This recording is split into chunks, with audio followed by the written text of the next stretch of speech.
the Heights alma mater.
The Board of Education Superintendent, Principals, and Athletic Council of Cleveland Heights High School extend to you a cordial welcome.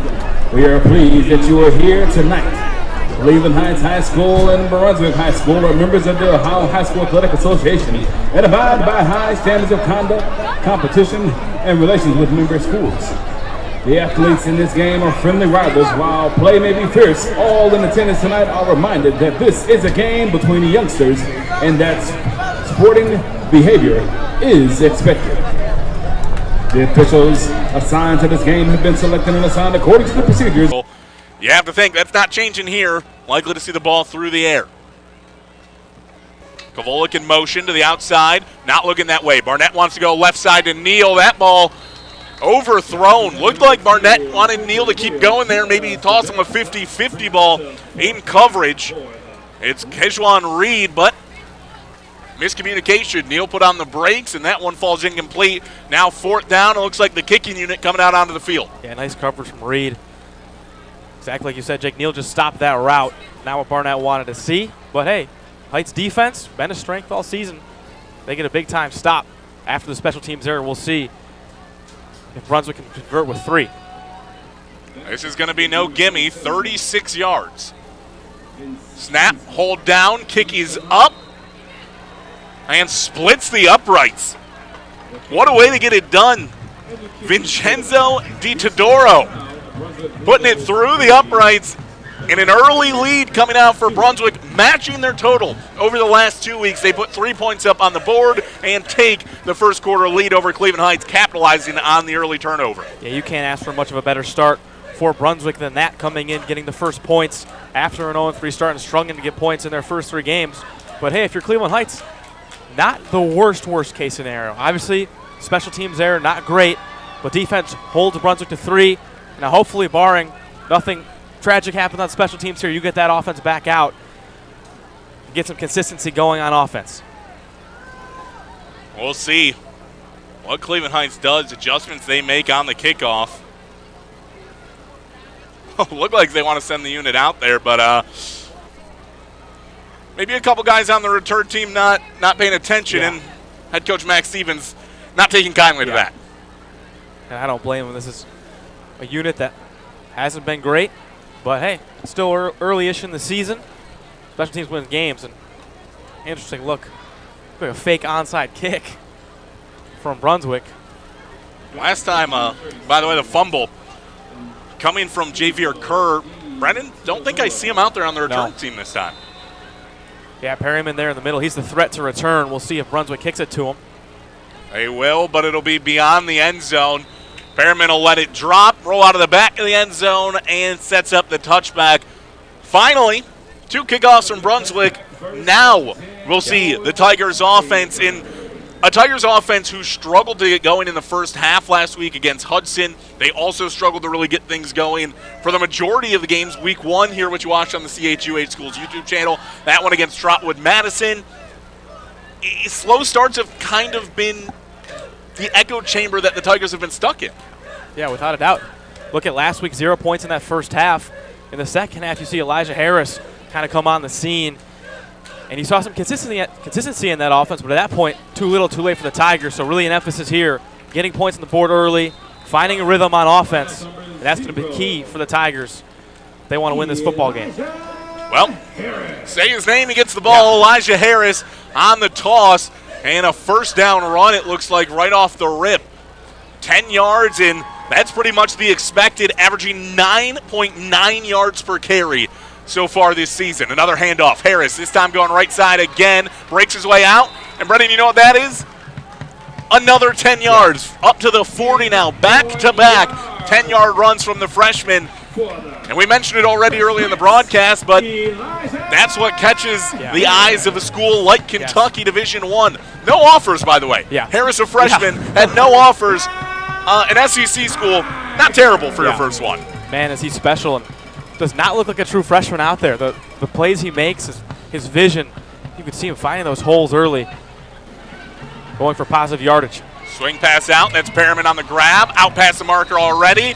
Couple more. That'll be a gain of 13. Godbolt to Perriman. And maybe something Cleveland Heights is looking to work more into their game now. You saw it in the second half against Hudson, going to the air a little bit more often that time. A good completion. Picks up another first down. Something I want to keep my eye on, though. Last week, obviously worse conditions. Yes. Lots of rain. But the receivers did not do their part to help out Justin Godbolt. You'd like to see it here.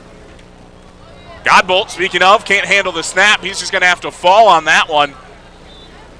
Looked pretty routine, maybe a touch high, but Godbolt more so looked like he might have pulled his eyes off the ball and let that one drop. It's going to go for a loss. Call it 7, set up 2nd and 17. Yeah, that one just went through his hands. And now in the 2nd and 17 situation, we'll see if they try and air this ball out further. You're kind of mentioning it, Jay. Godbolt looked pretty good throwing the ball last week. Did not get a lot of help from his receivers. A lot of that due to the weather conditions. Very rainy, not ideal for catching the football. But the throws Godbolt were making were very impressive. If he can continue that tonight, better conditions. Expect better wide receiver play and more consistency in the pass game. Another high snap, this time handled from the quarterback. He hands it off to the freshman Harris, and Harris bullies his way through for a short gain. Just a couple of yards, and it sets up 3rd and very long. Well, Godbolt made a couple of great throws last week. He also made a couple of throws that probably should have ended up in the hands of the defense. This seems like an obvious passing down on their own side of the field. See if that's the case for Cleveland Heights. 2 receivers to the right. Godbolt drops back to throw. He's going to have to go short. Hit came in early. He wanted Harris, and Harris had that one broken up by Jacob Barnes, the linebacker. Right off the rip, it looked like Brunswick knew what Cleveland Heights wanted to do and blew that play up. Setting up 4th down, and it'll be Marcelis Davis coming out to punt. Yeah, Brunswick, a great read on that play. Jacob Barnes, the second he saw Harris go out in the flat, just read it. Regardless of how good that throw was, Elijah Harris was getting tackled for loss. Great play by Jacob Barnes, the senior, looked shot out of a cannon on that play. And a big stop for the Blue Devils. Marcelis Davis did a pretty good job in the punting department. Here he goes again. This time, end over end, high punt, fair catch called for. Inside the 20, right along the 17. Another good one from Davis, and it'll back up the Blue Devils early on their possession as they hold a 3-0 lead here with 7 minutes to play in the first quarter. It's no surprise, and it comes to nobody's shock of attention when you say Marcelis Davis was the star of this team heading into the year. Yeah. Davis, 4-star running back. We mentioned Elijah Harris's offer to Kentucky. Well, that's the commitment for Davis. Davis, though, last week barely saw the field, barely caught the ball. Aside from special teams where you see him punting, he ran the ball 2 times, 2 total carries, just a couple of yards, and that was it, and you've yet to see him here today. Yeah, you got to think now Elijah Harris is the go-to back. He's going to be the premier back in this offense, at least until Marcelis Davis is back in the backfield. Hopefully he can come back sometime soon, but the good thing is with how good Elijah Harris proven to be just as a freshman, you're confident with him back there. No doubt are. 150 yards on the ground and a loss. I would say that would have you pretty happy. 74 yards on a touchdown at one point. First play for the Blue Devils. A run that went absolutely nowhere. Gain of a yard for Cooper Neal. Jaquan Stubbs in on the tackle. Another guy going on to the next level in the Division I department.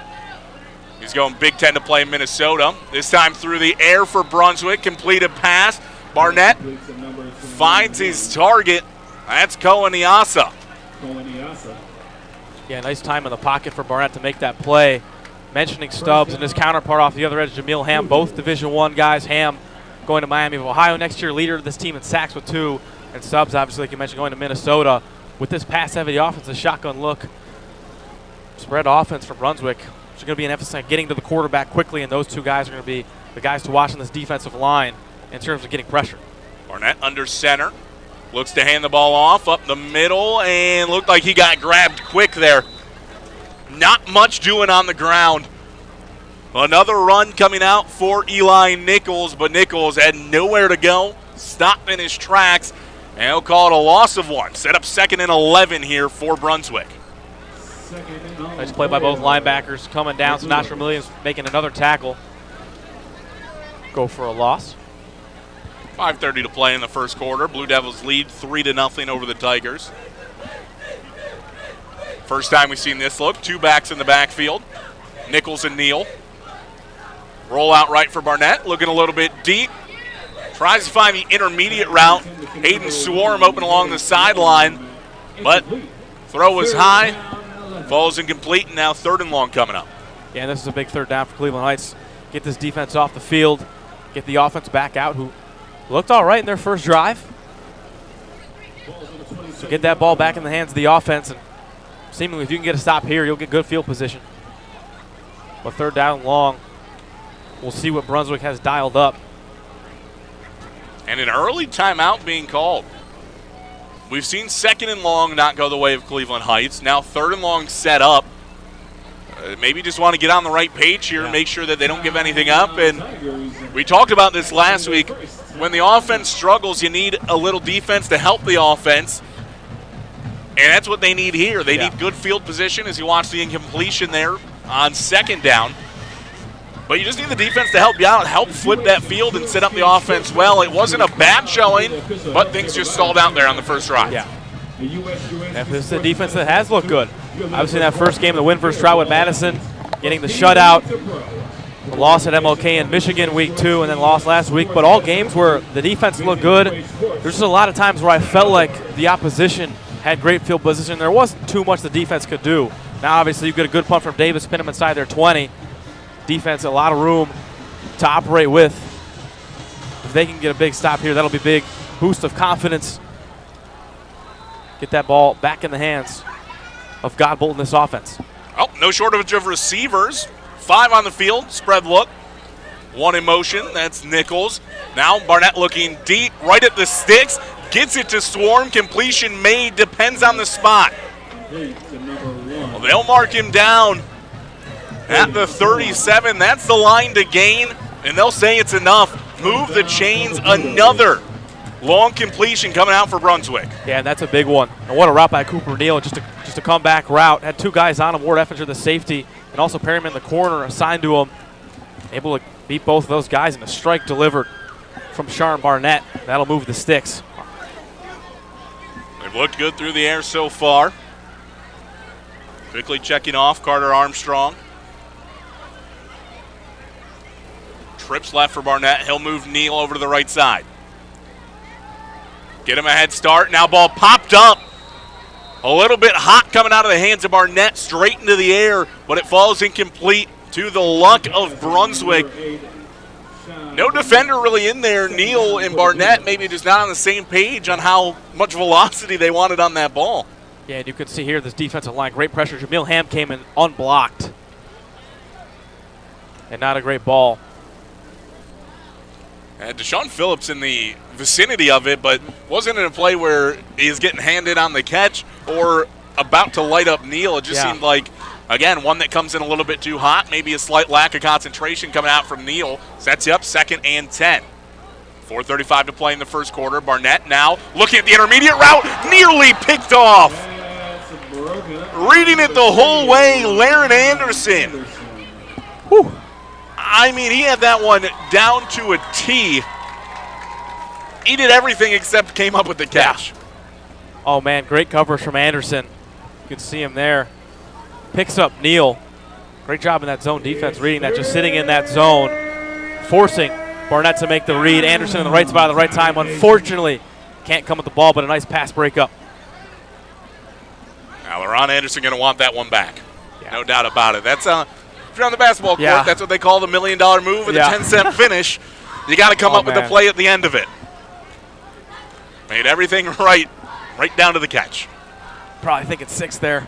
Yeah, maybe a little ahead of himself. Now ball on the ground from Brunswick. Fumbled the snap. Barnett cuts his losses, drops on it, and sure punt coming up.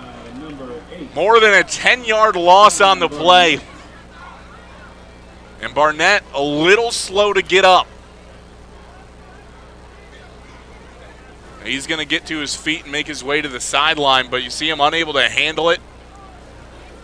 And it doesn't look like really any contact coming through there, maybe other than a foot onto Barnett. Maybe just fell awkwardly. Not sure. Big loss, though. Punting unit on the field. from the own 10-yard line. High spiraling punt. It'll be returned out across the 50-yard line and all the way down to the 41. That's Elijah Harris.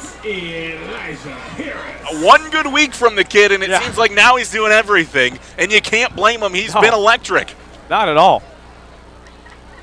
And, man, does he just have speedy. So shifty, breaking a few tackles there. Dragged a guy a few yards. And now Cleveland Heights a good position, set up across midfield. This is a drive, Jake. Got to get points on the board if you're the Tigers. Definitely. Already into Blue Devil territory following the punt return from Harris. Speaking of, same namesake, Marcelis Harris to the left hip of Godbolt here. Pitch will go his way. Trying to find to the outside, wants to cut it back in.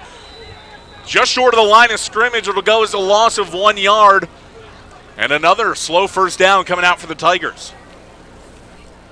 Yeah, if they're going run heavy, it's going to be important on these first downs to pick up positive yardage.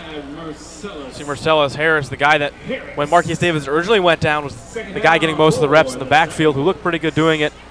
Then enter Elijah Harris, but still expect Marcelis Harris to be the second guy. There you see a carry for him. Elijah Harris back into the game. Handoff up the middle to him, following his blockers. Trying to find a little extra room. He has it on the outside, out across the 30. Nearly slips a tackle at the 20, but he's dragged down near the sideline at the 16-yard line. Big-time players make big-time plays. And all of a sudden, that's Elijah Harris. Yeah. And I just can't help but think how professional he looks, his vision. Finding those gaps, that breakaway speed. I mean, a true freshman reminded me a lot of Marquise Davis. That's high praise. High praise for Elijah Harris. The patience there was incredible. Yeah. Usually you see young guys get ahead of themselves. Not Harris there. Another run for him. Out across the 15, up near the 10. That's where he'll be spotted. Gain of 6. Another good run coming out for the freshman. We're going to have this kid for 4 more years, 3 more years after this. Oh, boy. Unreal. Going back to the run previous, again, guys usually get ahead of themselves, want to just get the yardage right away, especially the young guys in the backfield. You saw him just be patient behind his line, wait for the opening, and it came. Again, he gets the ball. Get it up to the 6-yard line. Should be good enough to move the chains. We'll see what the official spot is. And indeed it is. Sets up first and goal now for the Tigers. And got to give credit to this O-line. A unit coming into the season where you see the size and you just think, man, lots of talent there. We're seeing them so far run blocking, looking great, opening up those holes. Elijah Harris just methodically taking them and capitalizing on it. But this low offensive line for Heights definitely winning the battle in the trenches right now. Harris trying to find the outside, spinning inside the 5. And the pile stopped there, short of the goal line. Maybe the 2.5-yard line they'll be stopped at, sets up second and goal. Brendan, you mentioned the offensive line. A unit last week that had their fair share of struggles, especially in the first half. Good to see them turning around here. Yeah.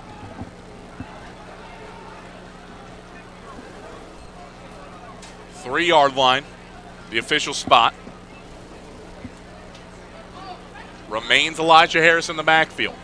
2 touchdowns last week, looking to get his 3rd of the season here. Handoff goes his way, trying to find to the outside. Goal line, has it. Woo! Another touchdown for the freshman. He has looked exceptional as he puts the Tigers out on top. Now 6-3 with less than a minute to play in the first quarter. Extra point pending.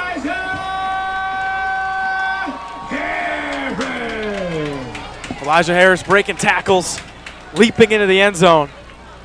Oh, man, this kid is special, Jake. And that was a drive that was mostly Elijah Harris the whole way down. A guy that really came on last week in the second half. Didn't get a lot of reps at the running back position until then. And now, seemingly the premier guy, just took this offense out all the way down the field. And not a better way to end it than with a gritty run to the end zone and getting 6 for the Tigers. Dewan Jones's hold is good, along with Harrison Williams' kick. 7-3, the Tigers lead. It seemed like it was going to be all Marquise Davis this year, Elijah Harris has taken that role. Good patience, good balance to stay on the feet. You see the extension come through at the end. Man, it's so big for this offense because obviously heading into the season, you think Marquise Davis, this is a kid that if he's healthy, definitely a top candidate for Mr. Football. Unfortunately goes down with the injury, and now kind of your offensive identity is gone. He's been the premier guy in your offense. Kind of carried them a little bit last year, but losing him, it's kind of like, what are we going to do? Are we going to go pass heavy? Are we going to run it? Weren't picking up seaman either. That was kind of what was leaving this offense not consistent, but now you find Harris, and ever since he came into the fold last week, this offense has found their identity again, become run heavy, and it's worked. It's working. It now continues to work. Again, a 7-3 lead for Cleveland Heights. We're going to be a broken record pretty much all night. Yeah. Probably going down to the last week of the season. If there's a playoff game here at Crawford Field, we'll probably still be saying it. There's just no way this kid's a freshman. Yeah. It's going to surprise every single person that looks at him and then goes, yep, sure is. Yeah. Man. I wonder, offer to Kentucky, you have to think. Scout in the building last week. Oh, yeah. Coming through. Tremendous rain. Probably wanted to see what Marquise Davis was going to give you. Maybe just check it in with Marquise is in town for the game. Yes. Then they saw the freshman. They were like, well, it's a little early to get ahead 4 years, but never a bad time. No. Short kickoff down to the 25. And Kavolik trying to cut it back to the outside. Has his ankles wrapped up. Taken down at the 39-yard line. Looks like the tackle that time being made by Javier Kerr. Yeah, talk about the situation with Harris getting the offer. It's just so awesome. And you think Kentucky Scout was here in the building, here obviously to watch his commit Marquise Davis. Then you see Elijah Harris, and it's like, freshman? Kind of looks like Marquise 2.0. Why not jump the gun? This kid in 3 years, sky's the limit. Cannot blame Kentucky at all for offering him. What a tremendous story for the true freshman Harris, getting that offer, especially after the stellar performance he put up last week. Yeah, 150 yards as a freshman. Can't imagine he gets much better, right? Yeah, absolutely unreal. He's going to get better. Run up the middle this time. Gain of 2 out across the 35 down to the 36. And 2nd and 8 coming up for Brunswick. On the rush that time. Looked like Colin Kavolik. Sinatra Williams once again making the tackle. It's such a reliable guy at the linebacker position. You think about Makai Webb last year, the senior graduate, just a tackle machine. In these past 2 weeks, Sinatra Williams has been that guy. Feels like we've said his name a lot, no doubt about it. Handoff inside Nichols, going nowhere. Wrapping him up at the waist. And in to make the tackle, Zion Newson. It was just good penetration coming out from the D-line that time by the Tigers. And with that, it'll set up 3rd and 10, and it'll bring us to the end of the first quarter. A first quarter that sees Elijah Harris find the end zone for a 3rd time this season, and the Tigers out ahead of the Brunswick Blue Devils, 7-3. Yeah, if you're a Cleveland Heights fan, you got to be happy with that first quarter. Obviously, the special teams disaster to start it, not the way you want to get out of the gates. Brunswick converts on it. You hold them to 3, though. Great job by the defense. And now this defense continually through that first quarter swarming. And the first possession on the offense didn't get points, but looked good, looked better than they have in first halves previously. And then the second drive, you see Elijah Harris just take over. And after the struggles from last week and kind of so positive in that second half, thinking this is the stuff we need to carry over into next week. Heights has been doing exactly that. You could have been anywhere in the world, but you're here with us. Can't ask for much of a better start from Cleveland Heights. Now we see 3rd down as this defense can get off the field once again. Sets up 3rd and 9, going to be the official measurement. Start of the second quarter, 7-3, Tigers lead. And a massive 3rd down as Brunswick looking to find any sort of success here on this drive. Looking to avoid 3 and out. Barnett drops back. Pressure in his face. Lob down the sideline. And what good concentration. Colin Kavolik again right at the 50-yard line. Watched it in, got the toe tap. Good grab by the Blue Devil wide receiver. Yeah, what a catch. And Laren Anderson in coverage. Didn't really look like he knew where the ball was, or maybe thought the play was over, but kind of just let the catch be made. But a big-time gain and a nice throw from Barnett to his guy. Look at the eyes were there, but it was just Williams, the guy in coverage. The eyes were there, yeah, just sort of washed it in. But a great throw from Barnett. Great catch. Now handoff, Nichols met immediately. Deshaun Phillips blowing up that play in the backfield. You got a little bit of a reason to be hyped, young man. Go ahead. Go ahead, celebrate with your teammates. 2nd and long coming up. Loss of 3. A name that we've called now a couple of times tonight in the backfield. Phillips doing a great job there. Yeah, especially in run stopping. These linebackers doing a tremendous job getting penetration, getting into the backfield before positive yards can be gained. And you see that hair just shooting through the line of scrimmage, Deshaun Phillips, and making the big TFL. 2nd and 13. Early here in the second quarter. Barnett. Play action. Wants to go deep. Middle of the field. That one's picked off. Right at the 25-yard line, Jalen Ward Effinger. Big time reading the eyes of Barnett and taking it right back for the Tigers. What a catch by Effinger. And perfect coverage. The safety drops back, just reading the eyes of Barnett. You have to think, did not see Effinger creeping. It seems like, yeah, maybe just missed him entirely. Did not see that deep safety. And a big-time takeaway for this Heights defense, which is swarming in this first half so far. 11 minutes to play. After comes away with the pick and sets up his offense right back out. A lot of success for Elijah Harris last time. Look to do it again. 2nd interception of the season for Effinger. Snap to Godbolt. Wide open hole to run through. And it'll be a gain of 4. A lot of daylight closed in quickly. Got to give the props to the Blue Devils where it's due. They were able to get to it in the second level and at least keep it to a modest game. That's going to be key for this Brunswick defense. If they can limit chunk plays on the ground, they can get 2nd down and longs, 3rd down and longs. That'll be the key to try and keep this Heights offense off the field. Harris in the backfield again. This time left hip, but Godbolt. He'll get it again. Running right side, and looks like he got piled up there just a couple of yards down the field. Matt, a large portion of that Blue Devil defense. Gain of 2 and 3rd and 4 coming up. Brennan, 3rd in this sort of medium distance. This one where you just trust Harris to get it, or maybe you go through the air? Definitely. I think definitely trusting Harris to get it. You could go through here. We got 4 receivers wide, but Harris has been so good. We'll see. Brunswick definitely showing pressure. Looks like almost a speed option. Godbolt looked like he wanted to get rid of it. And if you're going to, you got to get rid of it earlier than that. Yeah. It looked like the second he caught the ball, just head down. Play was blown up, but can't all be a success. Yeah, can't all be a success. 4th and 5.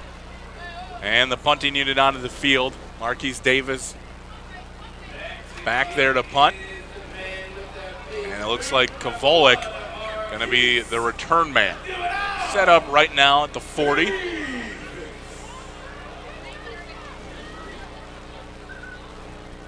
Davis just in front of his own 15. End over end punt near the sideline. High bounce. And takes the Cleveland Heights small hop right across the 45-yard line. Make it, they'll say, at the 45, and that's where Brunswick will take over here with 9:02 left to play in the first half. We'll see this Cleveland Heights defense come back out. They've been tremendous all night. A big part of that success is, I mean, we've seen Brunswick with some big completions, but also I feel like the secondary has been very locked down. Even the catch that they've made, there's been a guy on defense for the Tigers within the vicinity. That's allowed time for the defensive line to get pressure and make Barnett make quick throws. But I think a big part of that success has been the secondary has been on top of it tonight. We'll see if that continues. This defense has essentially just stepped up, and in the absence of a couple of their key players, Marquise Davis, a guy that goes 2 ways. The pass goes outside near the sideline, and short gain on the reception. That's Koniasa. But they're missing a couple of their leaders. Mentioned Marquise Davis. You can as well go ahead. Brandon Caesar, he's not out on this unit right now, and he hasn't been playing the last couple of weeks. A couple of guys that you really count on to be staples in that team. Massive recruits, just not out on the field, and the defense looks like they're standing tall just as well.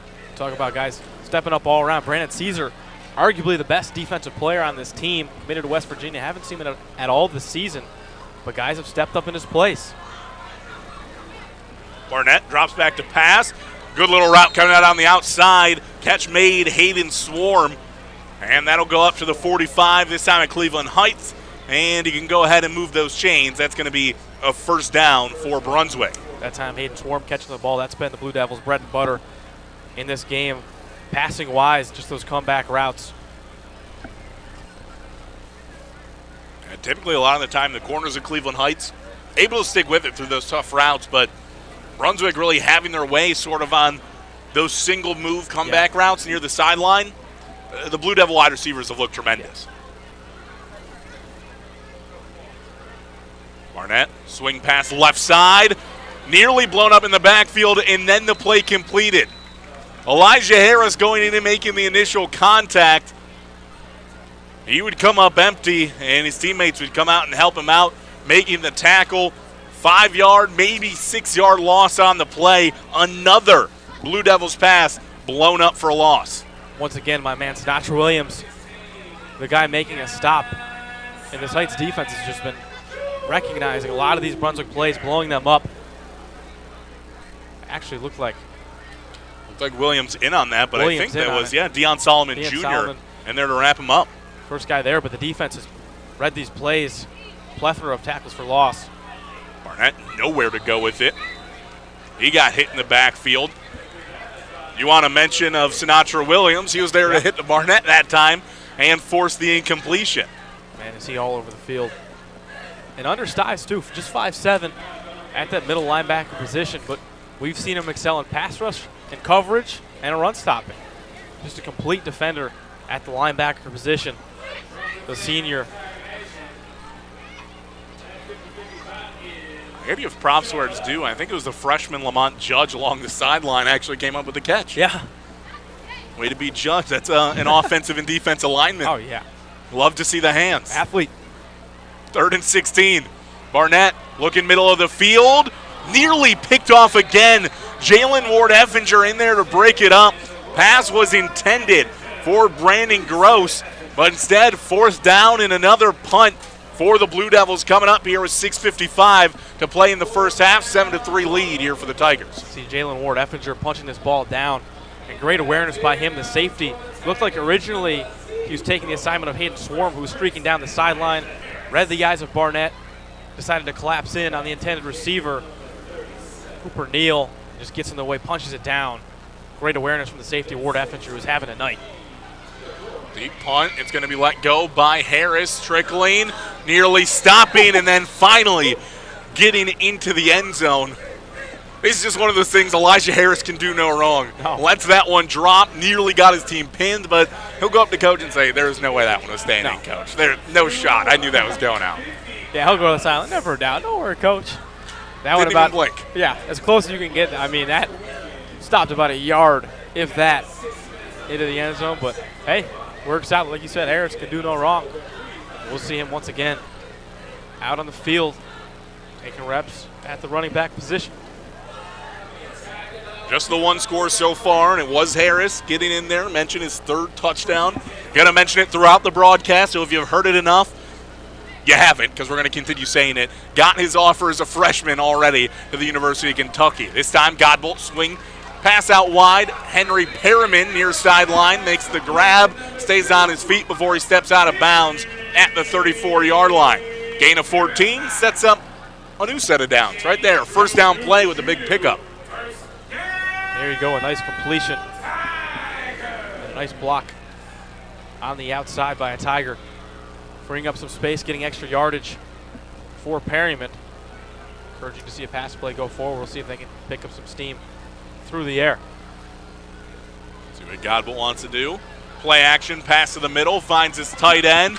fighting for a couple of extra yards and eventually falls forward near the 41-yard line. Good pickup, Landon Pohl. DeJuan Jones, the guy that made that block on that last play, as I mentioned. But here you go, good to get the tight end involved. Landon Pohl, reliable target. Got some size at 6'5". Yeah, hard target to miss there. Another snap, another play action. Heavy pass through this drive. Henry Perriman out across the 50, but flags down just beyond the 40.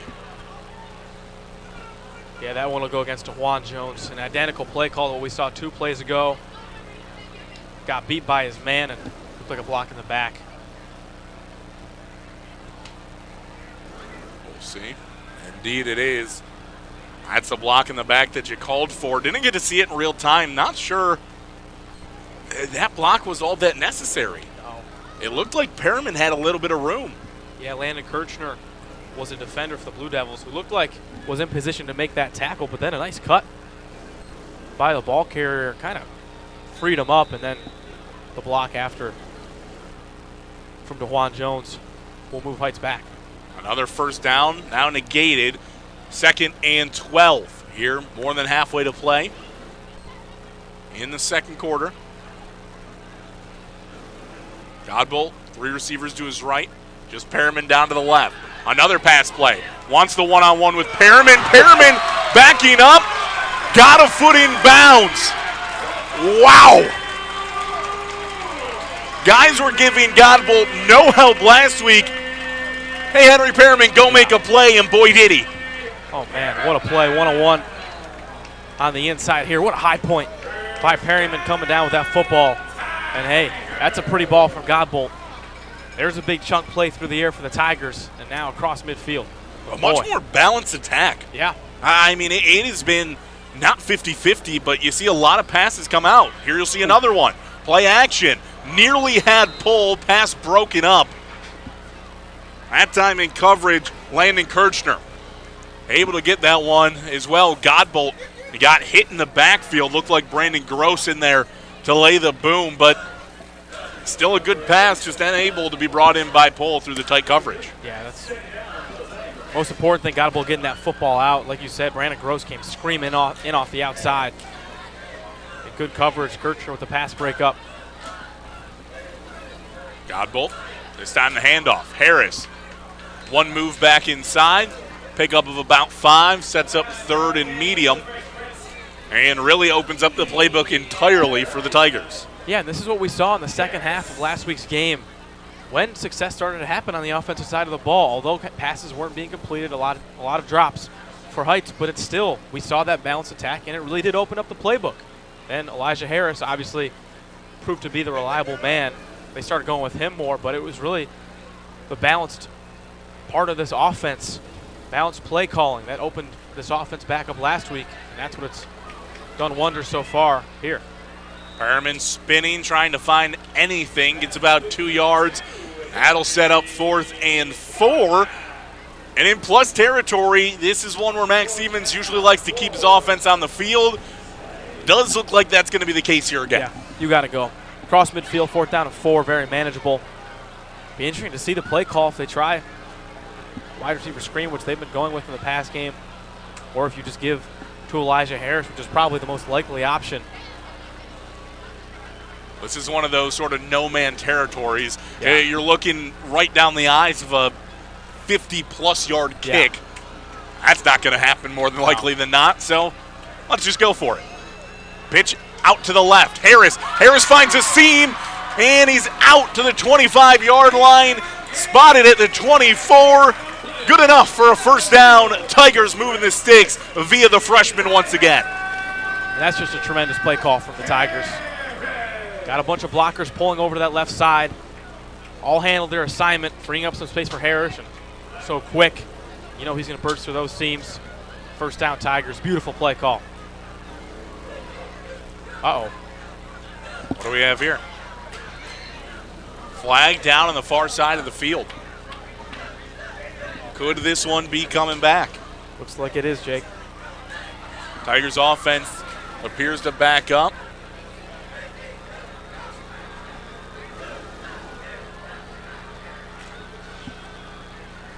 I usually stay up to date on all of our signals here. Not exactly sure what that one meant. Are we calling an illegal formation? And I'm not sure. I didn't see that flag come in on the play, and it came down the very far side of the field. Right near the Brunswick bench. Didn't see much. Didn't seem to have much influence on the play. But a tough break for the Tigers, bringing them back after a tremendous play call on 4th down, and now you got a decision to make. Probably still in enemy territory, space to work with. Definitely enticing to go for it, but also you got to consider now 9 yards to go. A lot further than a 4th down and 4, which is very manageable. And you're in a position 2 here with the way which Marquise Davis has been punting. If you bring him out, it's likely this ball will be pinned inside the 20. So an interesting decision, but knowing Max Stevens, wouldn't be surprised if these Tigers go for it, especially considering the way this defense has been playing. Yeah, whatever the penalty was, 5-yard penalty, now 4th and 9 coming up. Appears the offense is going to roll right back out there. An interesting play call. I mean, if we get any information on it, we'll give it to you. Didn't see much there, though.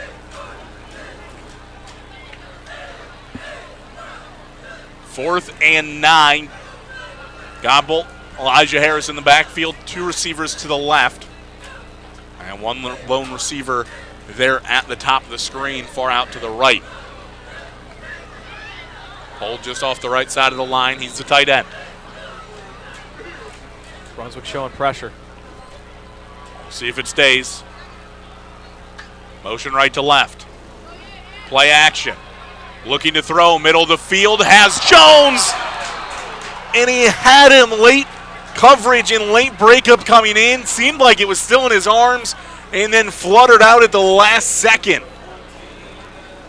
Leads to the turnover on downs for Cleveland Heights, and oh, what could have been. Yeah, that's a ball that's got to be caught. You see the pressure come in. Brunswick sends 6, that ball over the middle. And Jones just can't haul it in. Nice job by the Brunswick defensive back. Able to just, get enough on that to cause that discomfort, force the incompletion, but a ball that's got to be hauled in on 4th down. A nice, pretty pass from Godbolt. Revisiting that penalty, by the way, I want to say illegal shift. Okay. 5 yards. Yeah, it seems to all add up. We're doing the research on the side. That pass a little off as once again Deshaun Phillips in the backfield laying a hit on Barnett. Looked like Hayden Swarm, the intended receiver, but passes out wide, falls incomplete to set up 2nd and 10 for the Blue Devils. Yeah, these Tigers not making it comfortable at all for Barnett to make these reads.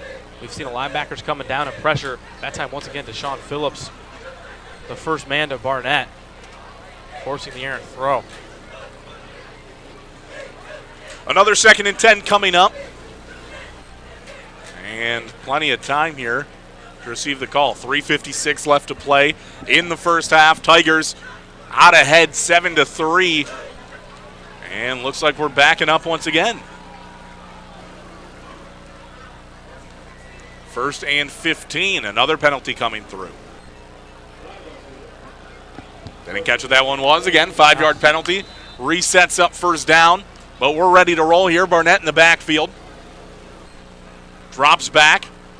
Looking sideline. That's one that's been good all day long. This time, maybe slow out of the break from Neal. Maybe an errant pass from Barnett. Either way, accepting the penalty. Turns out well for the Tigers because now it's 2nd and 15. Max Stevens not holding back. Dialing up more pressure. You see 6-10. Both linebackers come down. You have to think a good throw from Barnett, and that's a completion. Laren Anderson, though, a nice job in coverage. I almost wonder if it was a miscommunication on the route because it looked like Neal went to go just sit, almost as a curl. But the route that was thrown coming out from Barnett looked like he wanted that comeback route, similar to what we saw last drive on the near sideline. Definitely. Barnett to pass, middle of the field. That one actually just errant, well over the head of Neal. And now 3rd down and very long coming up. The Tigers have been doing a really good job to get to this position, setting up 3rd and long. they've also had their fair share of miscues on these types of plays where they've given these up. You know head coach Max Stevens doesn't want to see that. He wants to see his defense get off the field right here. We'll see what adjustments they make. Yeah. Early on, it looks like instead of one deep safety, almost two here. Yeah. Ward Effinger much deeper than Harris. Effinger all the way down at the first down marker. Barnett looking to throw. He'll go short, far side. That one immediately broken up at the point of the catch. Wanted Cooper Neal again, but in there to stop it, Carter Armstrong in airtight coverage. Fourth down and a punt coming through. There you go, smart from this Cleveland Heights defense. You see him only send 4 there, just drop everyone else back, and nobody open for Sean Barnett. Brunswick brings out the punt unit. Here we'll see it. High spiraling punt.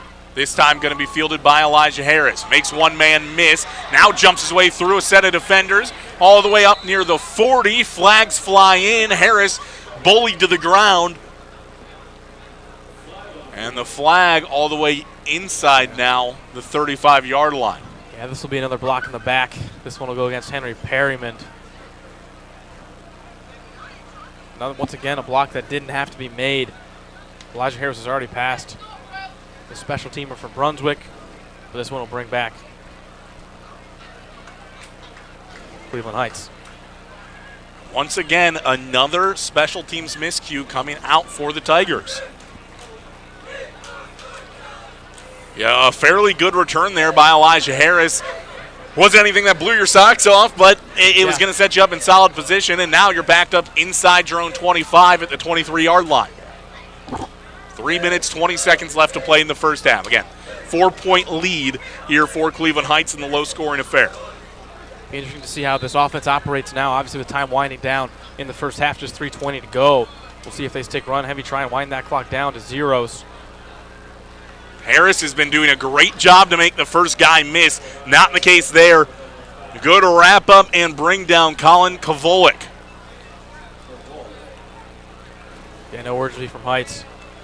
Obviously, a possession you really want to score on heading into half, but also trying to run the clock and ensure that Brunswick does not get the opportunity to score before both teams head back in the locker room.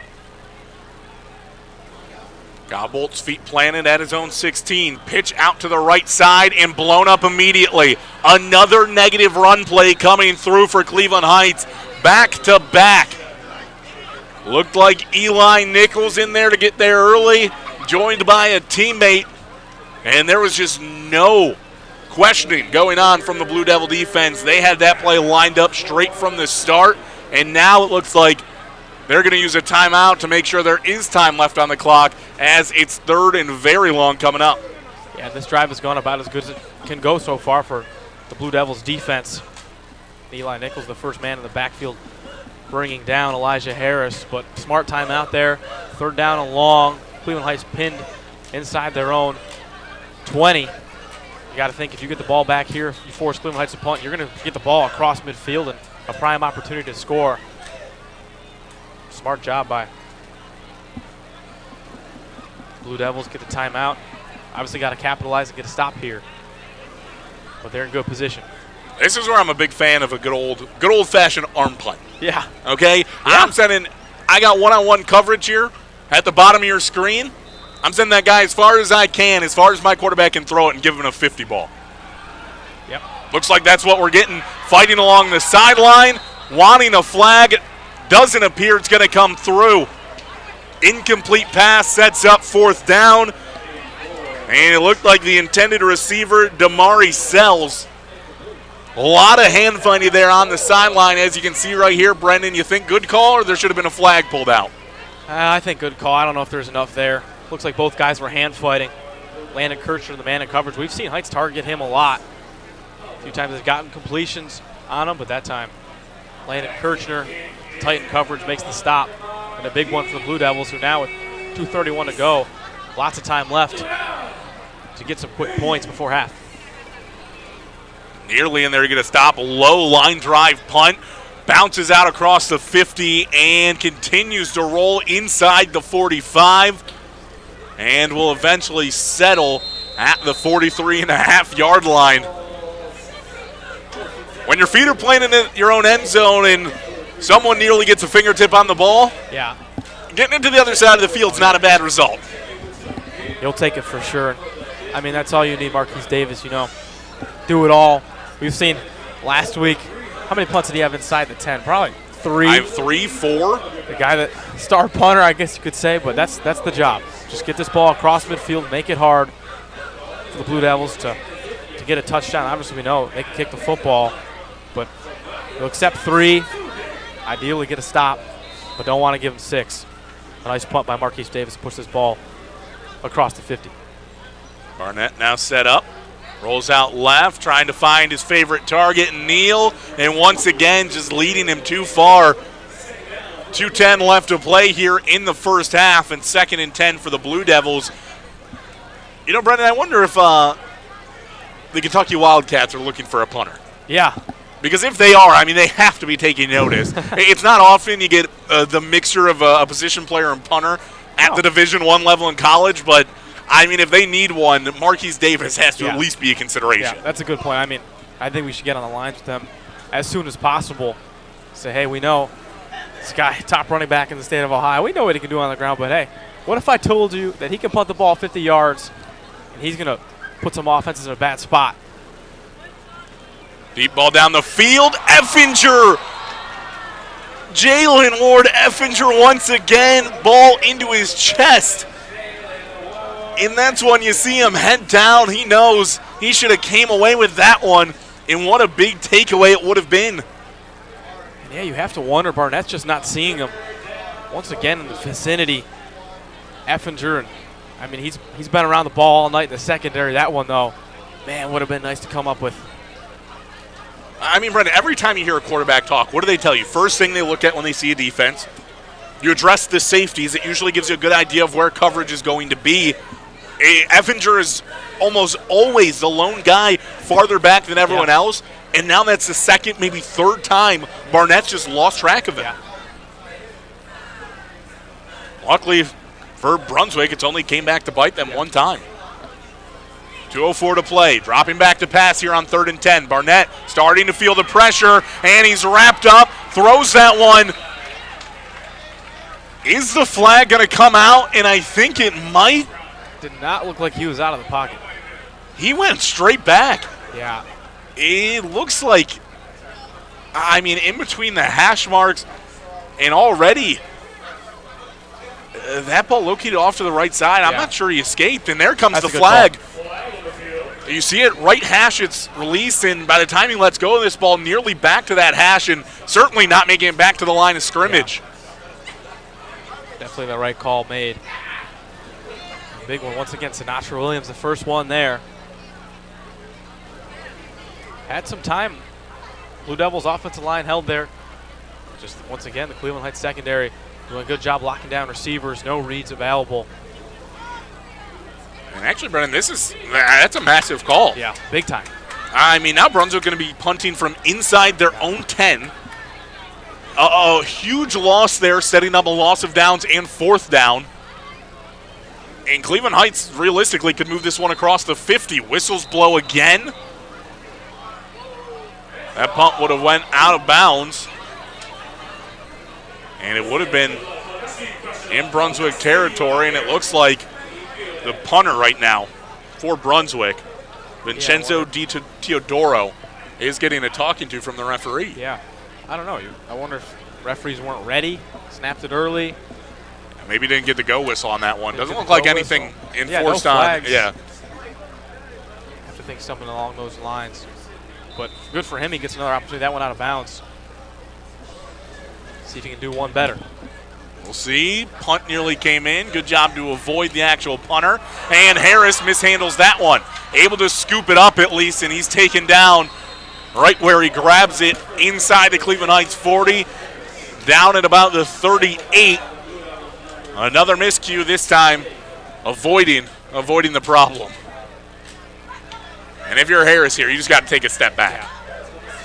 Maybe just a misread. Yeah. Took a step too far, but can't be catching a punt right at your eyeballs. Yeah. You want to have that one right in the breadbasket. Yeah, never a good idea. It's such a hard catch to make, especially that ball coming in down from the air. Good job recovering, able to pick it up. Didn't panic. Now this offense comes back out. A nice punt, though, for Blue Devils. Just like Marquise Davis flipped the field, now you see the Blue Devils doing the same. 1:40 to operate, just one timeout to go for Heights. Wonder if we'll see some more stuff through the air to pick up bigger chunk plays and get in the end zone. It really depends on whether or not you're happy with a 7-3 lead. Play action, short pass out to Perriman, and the flag going to come out again. Perriman out across the 45, but getting tangled up on the block, Deion Solomon Jr., and the referees were all over that. This one, no doubt, coming back. Yeah. We've seen Cleveland Heights run this play 3 times now, and 2 out of the 3 times there's been a flag called for the same reason. And look, if you're Deion Solomon Jr. on that play, yeah, there's no reason. All you have to do is you just got to shade the guy inside. You really don't have to lay that great of a block. You just have to stand in his way. Yeah. You're already out in front of him. The last thing you can do is hook him. Yeah. You got to trust in the speed of Perriman. He's got plenty of it. Yeah. And now you got to think a killer penalty too, with in terms of the mentality of this drive. Now backed up about 1st and 15-ish. See if they put the ball on the ground, not try to put it in harm's way. They'll still go through the air, though. Short completion looking to be made out across the 40. Good pickup of yards as the completion comes through to Kishwan Reed. Good grab by Reed, gain of 11 on the plays. He's marked down at the 41. That's a big pickup, Kishwan Reed. Nice catch, good body control. And off inside. Right at the marker and far enough to move the chains. Was that Reed again, or is that Harris? Looks like Reed. Oh, no, Marcelis Harris on the carry. Again, first down, clock now under a minute. Godbolt back, looking to move this one right along by midfield. Another short pass coming out, and that one, no doubt a miscommunication. Godbolt either thinking the route was short, or that one, after Godbolt not getting the look you wanted, coming out as a slightly farther spike. Yeah. Definitely see Reed just not turned around. Definitely anticipated some sort of curl or comeback of some sort. Maybe even an out. Now dropping back. Godbolt wants to go deep, lobbing it up. Reed again, and this time the flag comes through. That ball looked like it could have been a couple of yards out of bounds. Not sure Reed had a real chance at it, but he ran out of bounds. So you have to think defensive pass interference going to come in.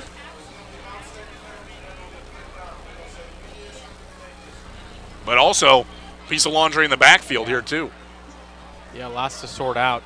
All right. I like First play through, a hold on the offense. Yeah. Second play through, pass interference on the defense. Penalties will offset. You'll replay the down with 44 seconds left. It's a whole lot for nothing, but yeah, they keep targeting this matchup on the outside with Reed, with the defensive back Landon Kirchner. That's been the matchup that Godbolt's been looking at all night long. As far as the pass interference go, Kirchner kind of threw him out of bounds a bit. Reed was looking for it, but then the holding brings it back. See something early in the route. And I guess, that ball landed probably right along the sideline, so you have to say Reed had a chance at it. Now Godbolt looking that same direction. Wheel route for Elijah Harris, but the ball too far outside. 38 seconds to play, and 3rd and 10 coming up. You're at the 47. You have a timeout left. Is this one where you almost... Do you even risk handing it off to Harris, seeing if you pick up a big chunk play, forcing a timeout of Brunswick at the very least? Yeah. Or is this one where you just go back to the air and hope for the best? I think you got to go Harris here. Hope you can pick up yards on the ground. If not, force them to take that timeout and then punt it back to them, pin them deep in their own territory. But I think this have to be a run. I don't think they want to risk going through the air, having the clock stop, while still having Brunswick with their own timeout. We'll see, though. Play action, they'll go to the air. Godbolt not having much there. He might take off on the ground. Instead, fires it up to Perriman. He was very close to crossing the line of scrimmage, but it looks like they'll say all clean. An absolute laser to Henry Perriman via the sidearm. And that moves the chains. First down. Look at Godbolt. See Godbolt roll to his left. The last second goes 3/4 sidearm. A perfect toss and a tight winner to Perryman, who, by the way, a tremendous catch. 35 looking for the outside. Ball over the head of Perryman. Falls incomplete with 18 seconds left to play here in the first half. But we said hand it off. They said, no thanks. We'll go through the air. And, well, as it typically happens, Brendan, we're in the wrong. Yeah. Oh, of course. Probably shouldn't have even spoken. We might as well just predict the opposite of our thoughts. We might be right more often. Yeah, they probably heard us from the sidelines say, those guys, they're saying we should run the ball. That means we're going through the air. Here we go, 18 seconds, 2nd and 10. Play action. Looking on the outside, has a man and straight through the hands. Damari Sells couldn't quite bring it in. Yeah, that's when Sells has got to catch. No Blue Devil really around him. You think he catches that ball, turns upfield, or at least tries to get out of bounds. He had nothing but green around him. Yeah. Got to bring that one down. 12 seconds now to play. 3rd and 10. You have a timeout on the board, so this doesn't necessarily have to be a deep shot. Looking middle of the field. Wanted. Sells again. Doesn't have it. 4th and 10. 6 seconds to play. Brendan, now this one has to be the deep shot. Yeah, without a doubt. A good read from Godbolt. Just overthrew Sells a little bit, but 6 seconds on the clock. You got to think this play will wind the clock down to zeros. Just drop back, take a shot in the end zone. If you come down with 6, best case scenario. If you don't, that's fine heading to halftime with a lead. But got to think. Hopefully we're right this time. I'd like to think so. But got to think this is a shot. Yeah, no doubt. You have to take your shot here. I mean, 6 seconds, that's about to be how long the play is going to be, especially if you go through the air, or even if you went to the ground. Harris might give you too much time effort there to be able to call a timeout. So, and with 4th down coming up, would it matter? No, not at all. I don't know how much freedom Coach Stevens gives his wide receivers and his pass catchers, but it looked like Pohl was getting plenty of the benefit of the doubt there on that last play. His defender maybe 8 yards beyond him. Yeah. And he just sat. Probably had a pretty good pickup. But again, you don't know what the relationship is there, the freedom that you kind of get, and whether or not you just run that sort of 4 verts route and concept that they have. Definitely. 6 seconds. And 35 yards to go. Godbolt backs up. Pressure there. Jersey grabbed. 2nd on the clock. Timer stopped. And it might be a 1-yard gain. But nevertheless, a turnover on downs for the Tigers. Nothing opened up downfield for Godbolt, and the pressure got to him. And with 1 second left, you have to think probably a kneel coming out, and your halftime score going to be 7-3. Definitely Brunswick, a nice job dropping everybody back. Just prevent, don't allow a touchdown, and a smart play by Godbolt. If it's not there, don't have to force anything.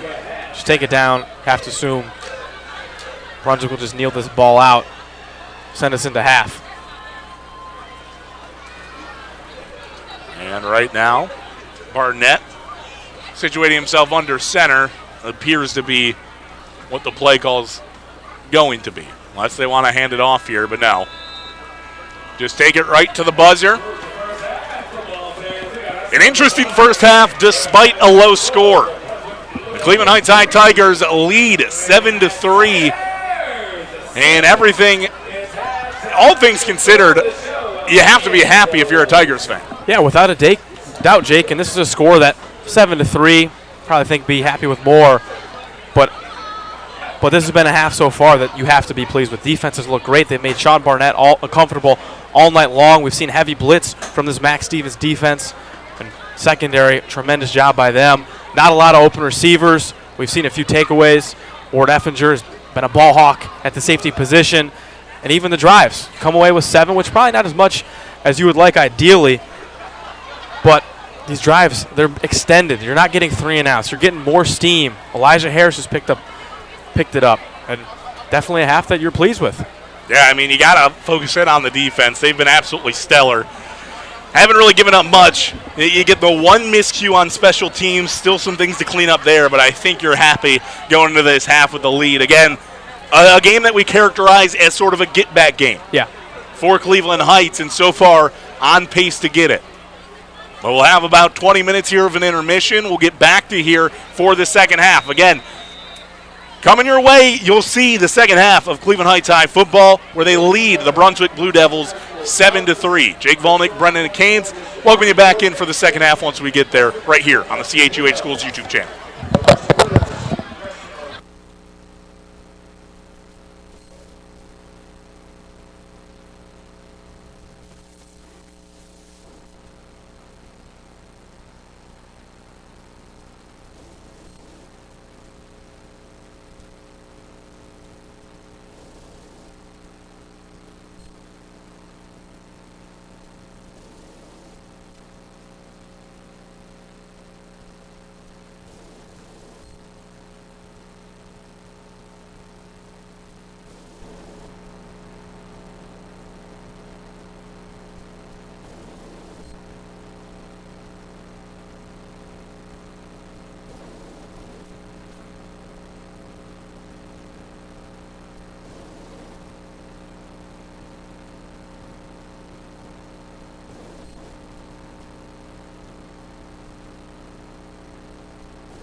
gentlemen, the 2024 Brunswick High School Marching Blue Devils.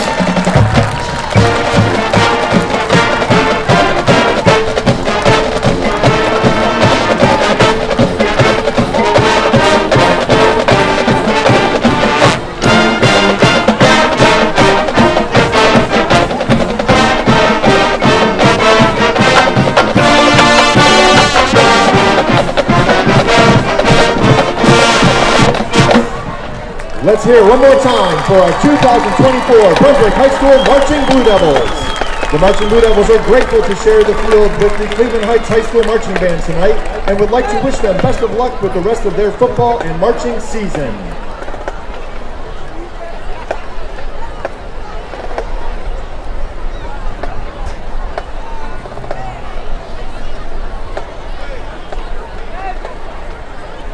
Lottie Williams, your parents are looking for you. You can meet them down in the lot or in the front area by the gate. Lottie Williams, your parents are looking for you.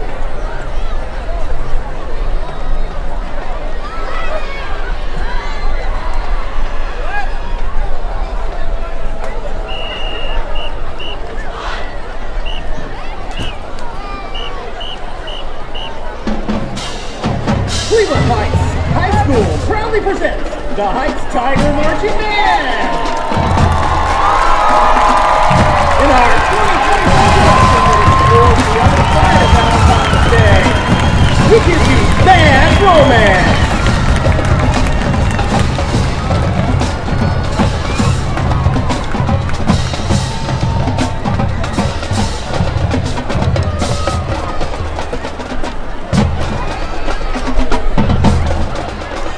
Lady Gaga lays it all out with her high-energy anthem that explores the intensity and turbulence of crazy love when you're snared in a bad romance.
Let's hear a better clap in the net!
We don't let bad romance get us down. We broke out, fly above the earth, and downtown with girl boss Nicki Minaj and Starships.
All right, Heights, what y'all think of that?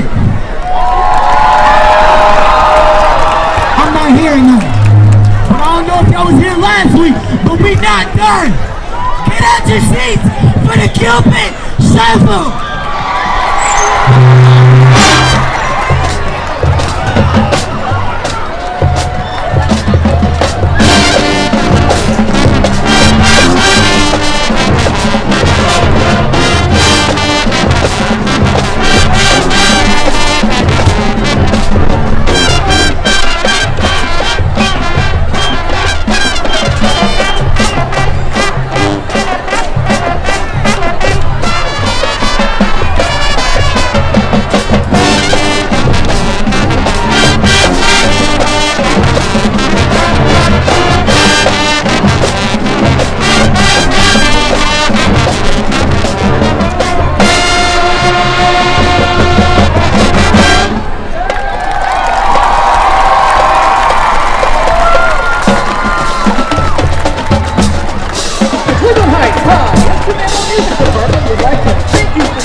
Ladies and gentlemen, make some noise one more time for that Cleveland Heights Band.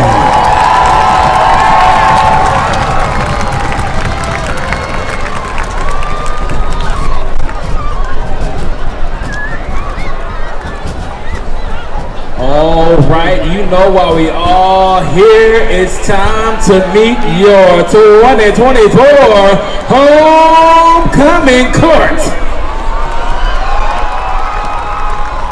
Oh yeah. So up first, we have our homecoming Lord, Tyler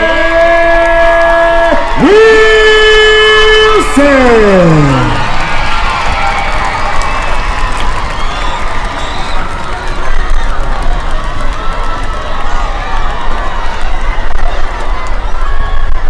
Our homecoming lady, Michaela Gutierrez.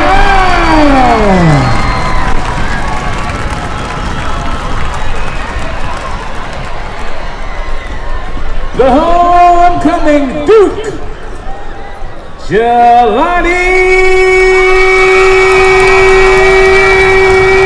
Williams.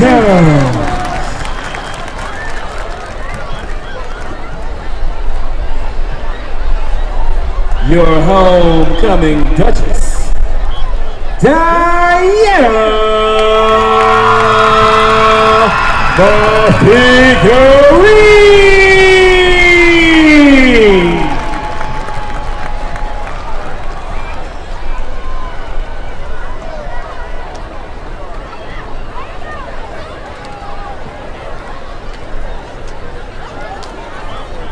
Your homecoming prince, Chelsea Gibson.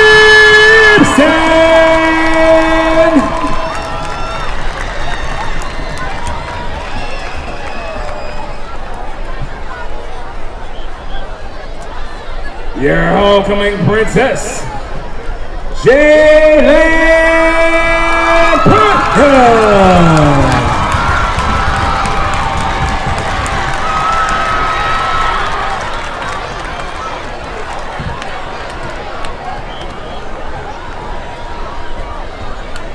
All right, Tiger Nation. It's time to meet your homecoming king.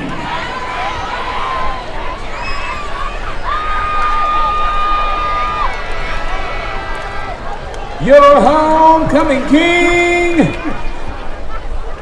Cassius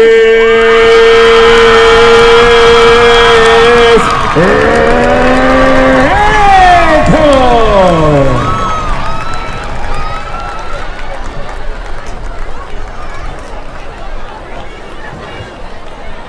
And last and far from least, Tiger Nation, we are nothing without our queen.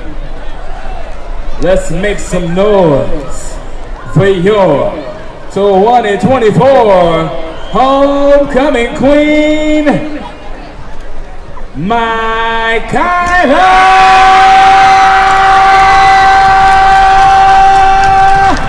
Shaw.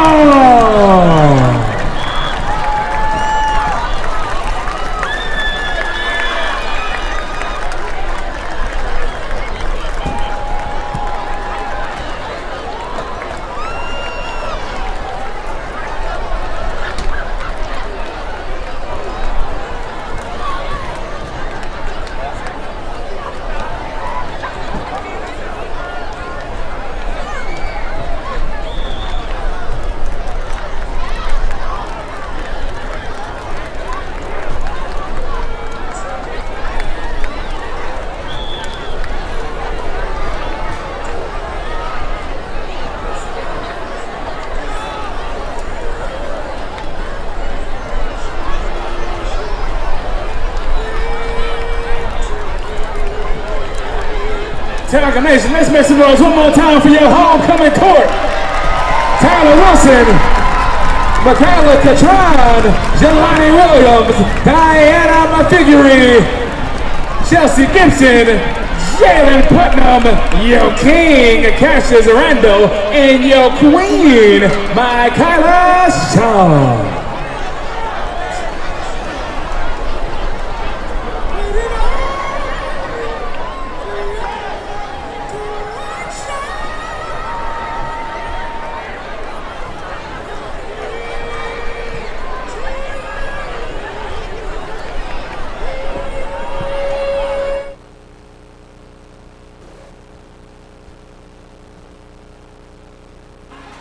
Yeah.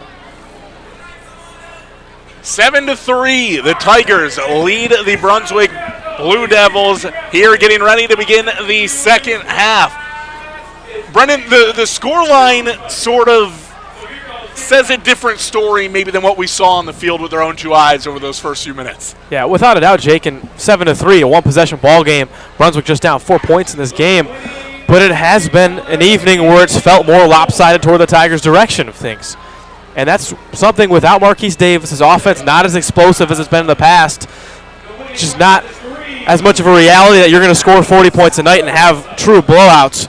But in this first half, it felt like it was all Tigers. They've done a great job controlling the ball, having the clock on their side, and on the defensive side of the things, I mean, Brunswick had that touchdown the field goal capitalizing off the special teams mishap to start the game. But other than that, really nothing out of the Blue Devils offense. A great job offense and defense. Now, obviously, heading into the second half, getting more points on the board is going to be a big thing. But I would agree with the indication that it's a close ball game, but Heights definitely the ones in control. Again, Jake Volnick alongside Brendan Kantz here.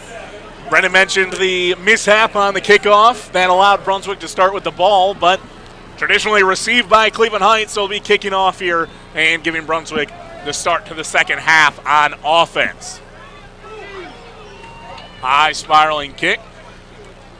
Returned at about the 20. Colin Kavolik now out across the 30, 40, making his way towards midfield before he's run out of bounds right there at the 50-yard line. Looked like he might have put his head down and put a Tiger on his back as well. Yeah, he did. Ahead of speed. Ahead of steam, excuse me. Nice return. That's what you're needing for Brunswick out of the half. A nice special teams play there. Now offense setting up shop near that midfield mark range. We'll see once again here. Colin Cavalli is putting the head down, taking a Tiger with him. Big hit. Official spots right in there at the 48.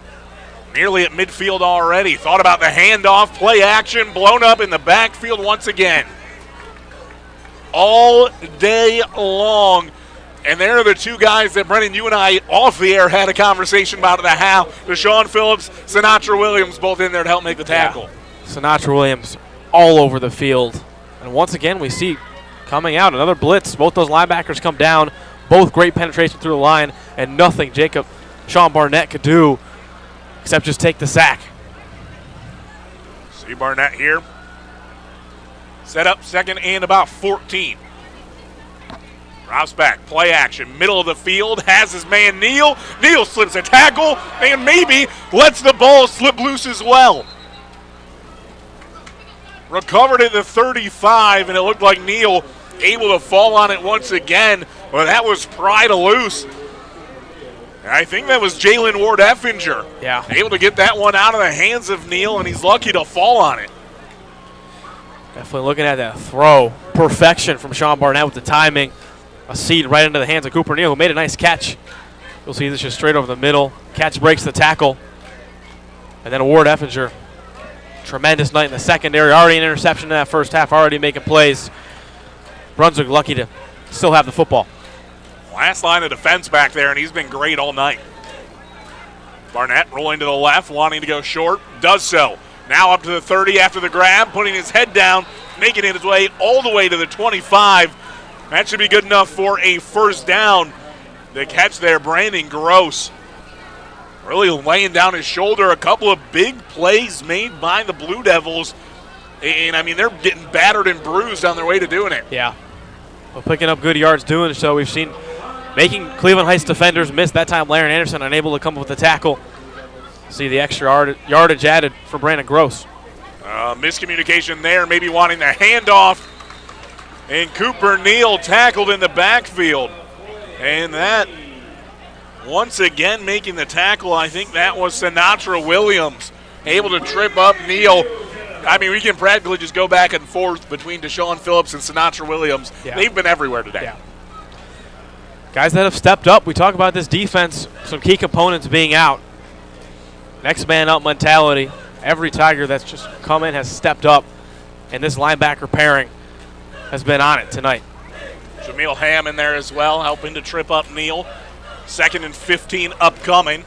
9:39 to play here in the third quarter. Brunswick so far capitalizing on good field position to start the half. Barnett, high throw off to the sideline. He wanted Swarm, couldn't get him. 3rd and 15. Heights just continually dialing up the pressure. Deshaun Phillips, the man to get through there.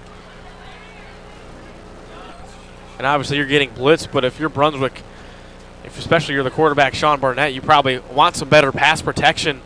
That's, I'm sure, one of the things they talked about in the locker room at halftime. Give him more time in the pocket to make these reads. Defensive line for Cleveland Heights has been winning the battle all night at the line of scrimmage. And out of half, they're not letting up.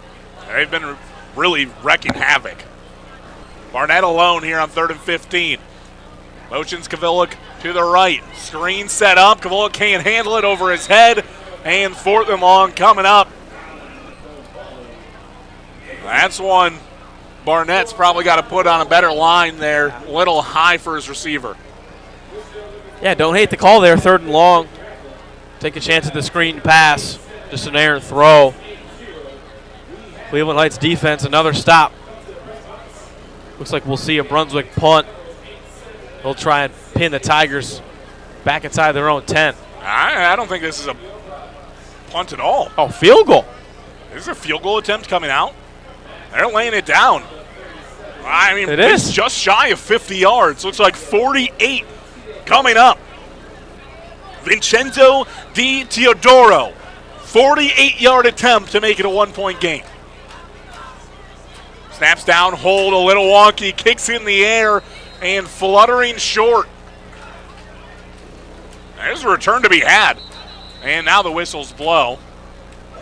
I think a flag might have came out and stopped that one early. Yeah. Di Teodoro just didn't have enough leg. It looked like it was on target, but needed to get a little bit more behind it.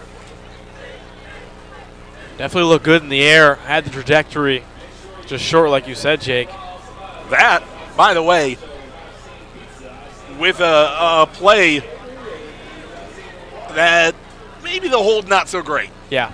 He looked like a bit of a fumble on the hold. Teodoro might have had to change his pacing up a little bit to make sure he struck that one as well as he possibly could. So if they get another chance, we'll see. But it looked like Brunswick in a bit of celebration there after standing near the referees. See once again this field goal. But definitely that Brunswick sideline indicating. It's like they'll offset. No action yet to say so.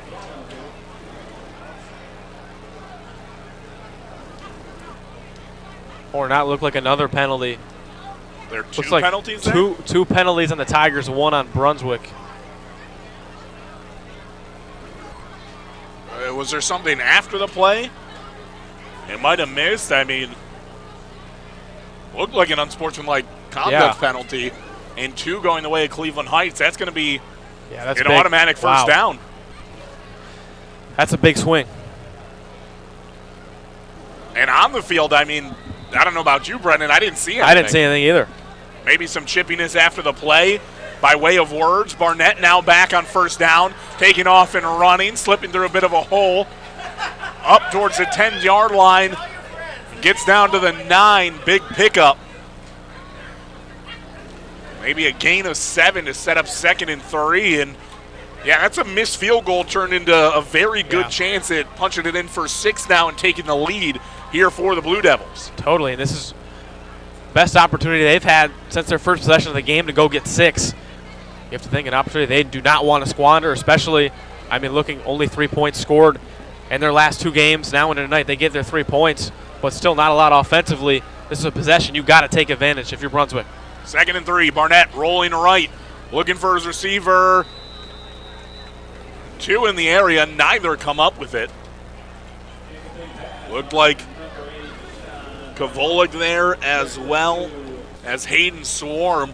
I think he wanted Kavolik, but another pass that goes out wide. You see a lot of the times when Barnett misses, he's missing outside the numbers rather than back inside. 8 minutes and 24 seconds left on the clock. 7-3 the score. Saw there. I mean, not terrible for a quarterback. If you're going to miss, you miss outside the numbers. You usually get to avoid more turnovers that way. 3rd and 3. Barnett dropping back, wrapped up at the waist. He breaks through from Sinatra Williams. Now scrambling for his life. He'll take the loss. Just throw it away. Say, get me to 4th down. I'm out of here. Yeah. Sinatra had me. I survived. That's good enough. We should have lost 15. We'll call it 0, and I'll have a smile on my face about it. Totally. Without a doubt, a smart play by Sean Barnett. I don't know how he escaped the hands of Sinatra Williams. But another time we see Williams in the backfield. First man there. Even though couldn't come down with the sack, still did enough to alter that play dead. Barnett nothing to do but just throw that ball away, and now big time 4th down. 48-yard field goal. Ended up in a 1st down via penalty. And here we go again. Flag flies, and it looked like a jump on the line. Was that Zion Newsom that got going early? Yep. On 4th down, the one thing you cannot do, and you hand another 1st down over. That's 2 times now. Yeah. You've had the Blue Devils on 4th down, a chance to make a stop, and you're giving them new life. 1st and goal now set up. Barnett under center. Kavolik, the man in the backfield. Hand off to Kavolik. Cutting back inside, wrapped up and taken down. Right there at the 5-yard line. No gain on the play. And it looked like Deshaun Phillips again to make the tackle. Yeah. Phillips has been all over the field, gaining nothing. And a big stop for Cleveland Heights. There, obviously, 1st down, just 5 to go. Being inside the 10. Really not allowing Brunswick to get any momentum on that play. A good job by Cleveland Heights. So here we go, 2nd and 5. 5 gets it to the goal line. Barnett rolling out, might take it himself. He does, diving in. And finally, the Blue Devils find the end zone. And with that, they also take the lead. Yeah. Barnett does it himself with his legs, 5 yards on the ground. And Brunswick up 9-7. That's the drive Brunswick needed. We said coming out of halftime, this is a game that feels controlled by Cleveland Heights despite the close score. But that's the other part of it. 7-3, one-possession ball game. Brunswick scores once. They're right back in the driver's seat, even with the first half where it felt like Cleveland Heights was kind of dominating. A drive that aided with penalties. Can't blame Brunswick for converting. Yeah, the Tigers are kicking themselves right now. Yeah. Yeah, you had plenty of opportunities to get a stop, and you just didn't. You handed away essentially 6 points to the Blue Devils because you couldn't stay disciplined. Yeah. A pair of unsportsmanlike conduct penalties allow a missed kick to turn into a 1st down, and then before you even get a snap on 4th and 3, you jump the gun. Extra point in the air, through. A 3-point lead for Brunswick, now up 10-7 with 7.5 minutes here to play in the 3rd quarter at Crawford Field. And Brendan, you really hit it on the head. As we'll watch the replay here, Barnett deciding to take it himself, but a game that felt like it's been in control of Cleveland Heights all night long. At the end of the day, it's still one possession, and now nobody can say anything. It's in control of Brunswick. Yeah. Totally. Now the pressure falls on these Tigers. Down 3. I mean, I thought the offense looked pretty good in the first half, although only with 7 points. That's the danger of that one-possession lead. One thing goes wrong, and now you find yourselves back behind. But now this is a big drive for the Tigers. See if they can immediately respond, put that pressure back on Brunswick. So we'll see how Max Stevens, these Tigers, dial it up if they continue a balanced attack. go more run heavy, more pass heavy, but now you're in a situation where it's not a drive where come off the field, don't get points, that's okay. Well, at least we've had some consistency. No, you got to score now. You got to find yourself in the end zone or get 3. Pressure that they haven't felt all night. Yeah, I mean, Coach Matt getting down there to the 40-yard line. He's moving up and down the sideline, and I can't see his face, but I have to imagine he's not walking around with a smile down there. No. Kickoff will go through the back of the end zone, and it'll be a touchback. So the Tigers will start on their own side of the field. On the kickoff, here's Simon Williams, maybe a bit shaken up. Hobbles his way over. All in all, able to get to his feet without the trainer. But now the offense back on the field. A first half where really more of a balanced look than we're used to seeing. Yeah. And you have to give your props up to Justin Godbolt because last week where he had his ups and downs, I think it's been mostly ups today. Yeah, no mistakes. Hasn't forced anything. Balls he's been throwing looking very pretty through the air. We'll see if they continue to give him opportunities. They'll start the drive on the ground, handing it off Elijah Harris out across the 25, down to the 26, 6-yard gain, and another good ground and pound start to a drive. Sets you up with 2nd and short. Yeah, I like that a lot. Establish yourself on the ground to start, get those yards, get set up 2nd and comfortable. Then you can evaluate whether or not you want to go through the air. But we've seen the success comes when the offense runs through the running back. In this case, Elijah Harris is the man. They'll give him 7 there, make it 2nd and 3. A little bit of a draw play, slowing it down, but not going to play into the favor of Harris. Able to make his way back to the line of scrimmage, maybe fell forward for a yard. 3rd and short coming up here for Cleveland Heights. You have to think the way they've been running the ball, probably going to go back to Harris. Yeah, definitely 3rd down and short, and you even got to think about, too, if you don't get this, I'd still probably go for it. 3rd down and 3, you're thinking you got 2 chances to pick up 3 on the ground. I'm more than confident in Elijah Harris to do so. Your guys up front have been a great asset today. You need them here again. Handoff, middle, they do just that. Nothing but a hole, and hey, Elijah Harris, make another one. Put your head right through the chest of a defender as he powers through for a 1st down, getting to the 44. Freshman or not, 5'11", 180. And the defender felt all of it. Jeez. Another handoff up the middle for Harris.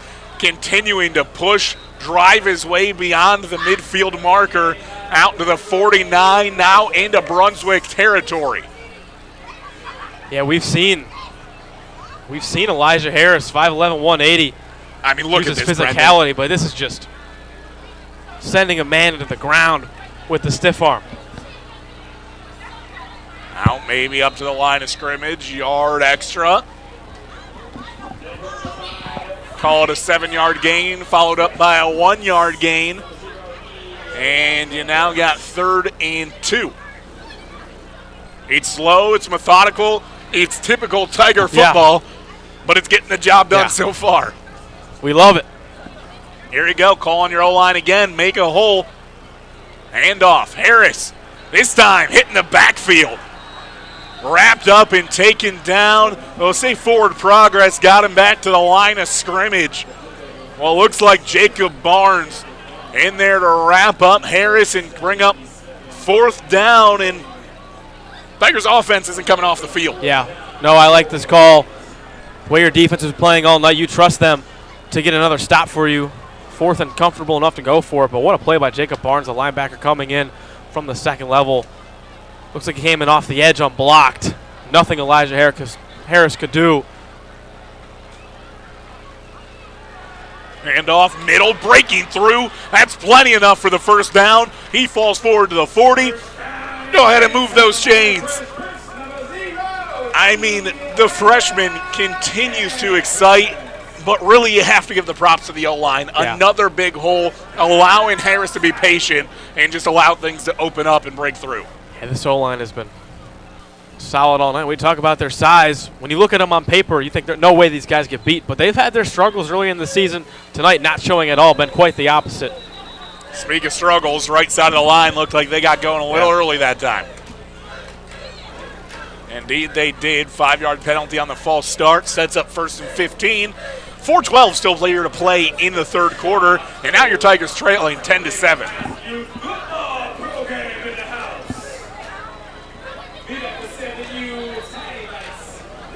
Couple of guys on the right side, as I mentioned, got going early. Wow, that one. Now play action. Gobble drops back to pass. Line it up right side, and that one underthrown. Picked off. Cohen Iasa breaking it across the middle of the field before he's leveled at the 35-yard line, but Godbolt makes his first real mistake of the day, and the Blue Devils make him pay. Yeah, and that's just a ball that probably shouldn't get thrown. Iasa at the corner right there to make the catch. That ball underthrown. An easy interception for Brunswick. And a drive that had some good momentum ends with an interception. We talked all day. Barnett, a lot of times missing outside the numbers. That's one right there where that's what you have to do. Yeah. If you're going to miss that ball, it's got to go to the sideline or it has to go deep. That's just a ball you can't underthrow because the defender is going to realize it more often than not than your receiver, and he's already turned in the correct direction. Barnett now rearing up, trying to throw. That one caught along the sideline and fighting for every yard he can. Hayden Swarm, give him 8 on the play. A good hookup between Barnett and Swarm as Brunswick tries to continue to flip this game on their head and take advantage of the interception. That's their bread and butter passing-wise. That time Hayden Swarm, the man making the reception. But we've seen that's old and reliable for them, just those comeback routes. Beat the man and make the catch. Swarm able to haul that in just a yard away from first down. Really, it's the way you're going to attack. If you're going to go at man-to-man defense, which Cleveland Heights almost never comes out of, those are the type of rounds that you're going to win. Handoff, Kavolik, past the marker, ball loose. Scrum for it, and it looks like Cleveland Heights. First man there, Zion Newson. Did he come away with it?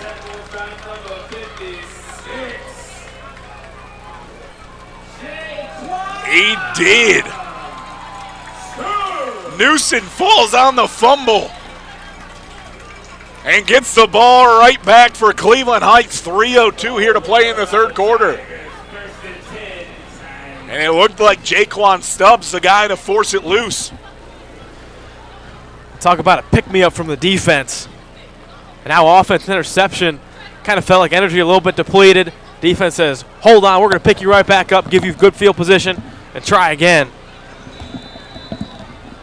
But it could not be more of an ideal time for a takeaway for this Heights defense. Tigers go back to the ground. That's Harris breaking through a couple of tackles, pushing his way past the 35. Eventually, Iasa wraps him up, but Harris spins his way to the 32.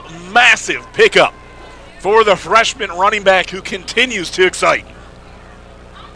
And this is a star just developing before our eyes. Everything he does just looks professional. Here we go. Harris again. First down run, good chunky yards picked up. Looks like he got about 4 on the first down carry. But I mean, just look at guys just getting fingertips on him. Harris blowing right past him. So slippery. No big move coming out either. It was really just shifting his hips and his shoulders. Harris again on the run. This time to the 25-yard line, another gain of 3. And it'll set up 3rd and 3. Got to assume this is a run once again here. 3rd down and 3, and like I said before, now at this space, you got 2 opportunities to get 3 yards. You're definitely going to go for it on 4th down. Here we go, trailing by 3. Little draw to Harris, and now the ball loose again. Picked up by the O-lineman running forward. He's stumbling, bumbling. Keep on moving, big man. All the way down to the 11. That looks like Sandale Jackson. I mean, never in my life have I seen a big man come away and get that much extra yardage off a fumble. Oh, man, Jake. Take that ball and run, big fella. I mean, that is one of the most awesome things I've seen on a football field. Big Sandell Jackson, the captain of this team. The left tackle. That ball finds his hands. And he says, let me run with it. Listen, every time you talk to an O-line coach, they'll say, big fella Sandell, you stand at 6'8", 340. Please, please, please fall on the football. Yeah. You are not scooping up that thing. Sandell's going to show him that clip every single time. Oh, So yeah. I can't do what, coach? I might as well be the fullback. I was about to say, let's give him some reps in the backfield. I mean, heck, they're handing them out to freshmen. Yeah. Might as well hand them to Sandell, too. I mean, Kay's kind of proven there. Who the heck is going to tackle Sandell Jackson? Speed, maybe not at a premium there, but you give him the football, and I guarantee you're going to need at least 6 guys to bring that man down. I know I'm no small man, and I may be 23 years old. I want nothing to do No. with Sandell Jackson No with football way. in his hands. No, thank you. Minute 40 to play here in the third. Cleveland Heights knocking on the door. Handoff. Marcelis Harris bursting through the middle and into the end zone. Just like that, the Tigers back on top, 13-10. And Jake, that is about as perfect of a response as you can get. Heights offense comes back. Obviously the momentum builder with the Sandell Jackson run, I guess, setting that up. Gets 6. We'll see if they can attack on 7. But after the interception from Godbolt, defense comes, gets the pick-me-up, gets their own takeaway, and the offense, led by Elijah Harris, marches their way down the field. Tigers back in front. Marcelis Harris, his first touchdown of the season. Extra point here coming up from Harrison Williams. Snap and hold are pretty good. That one tipped at the line, batted down. The lead will remain 3, but the big drive capped off by Marcelis Harris. Getting into the end zone on the 7-yard run. Look at that hole opened up by the middle. Looked like a halfback draw. Just straight to Harris. Had the hole. Found it. Easy touchdown for Heights. And this game, hey, looking eerily similar to last year when these two times played. Cleveland Heights winning 13-10. Hey, we're still only in the third quarter, but Tigers 13-10 the score. Looking to set up a little bit of a repeat. Tigers trying to fight back to get to 500 on the season and get to 2-2 as well. Earn their first win in their first conference game here. Yeah. Never want to drop one in the GCC, and getting a win over Brunswick and keeping them winless on the season, the ideal result. Yeah, extra motivation. Being a GCC game, got to harp on winning the first one, especially with a team like Brunswick who struggled. But last year, this is a Cleveland Heights team that didn't lose back-to-back games all season long. They do it with the back-to-back losses. This one's setting up kind of a get-right game. So far, they find themselves in a good position. Still, though, a one-score game. Got to continue to keep the foot on the gas, get some defensive stops, and extend this lead. And again, still over a quarter to play. Minute 30 left to go here in the third. 5 straight road games coming up after this, so you won't be able to hear us here on the CHUH Schools YouTube channel. But at least next week, you'll be able to tune in to WHK AM 1420, where you can hear Cleveland Heights take on the Cardinals of Menor. Low driving kick. Kavolik getting that one and chopping his feet up to the 29 where he's tackled, and the Blue Devils will start their drive as well. By the way, October 11th, same place. You can listen to the game right there on 1420. Tigers will take on the Medina Battling Bees. That'll be a good one. I remember that game a year ago here against Medina. I could never forget. About as much of a shootout as you can have with a shootout. A fun game that was. I remember Danny Stoddard, Medina quarterback, senior. That spread offense, just sit back and throw the football. And this high-powered Heights offense with Marquise Davis, what a game that was. That's going to be a fun matchup. I think over 100 points scored in that one. Yeah. About as good as you get. Ham in there, wrapping up and bringing down Kavolig, but not before he gets 4 on the ground there on the first down carry. Sets up 2nd and 6. Jameel Ham making the tackle, who's had kind of a quieter day numbers-wise, but we've seen him have a few pressures. That time a good job in run defense making the tackle. Yeah, I mean, if there was a MAC school, they pretty much offered Ham. Yeah. You can say quiet day. He makes his impact felt at some point. Yeah. Of course, as we mentioned, going to be Miami Red Hawk come next year. Barnett throws outside, finds Swarm. Swarm hit right at the catch. Going to lose 3 yards, 3rd and 9 now. Coming up for Brunswick, another good play made in the backfield by the Tigers. Yeah, Henry Perryman, the one making that tackle. Brunswick tries the screen pass, just immediately blowing up a herd of Tigers in there to make the tackle for loss.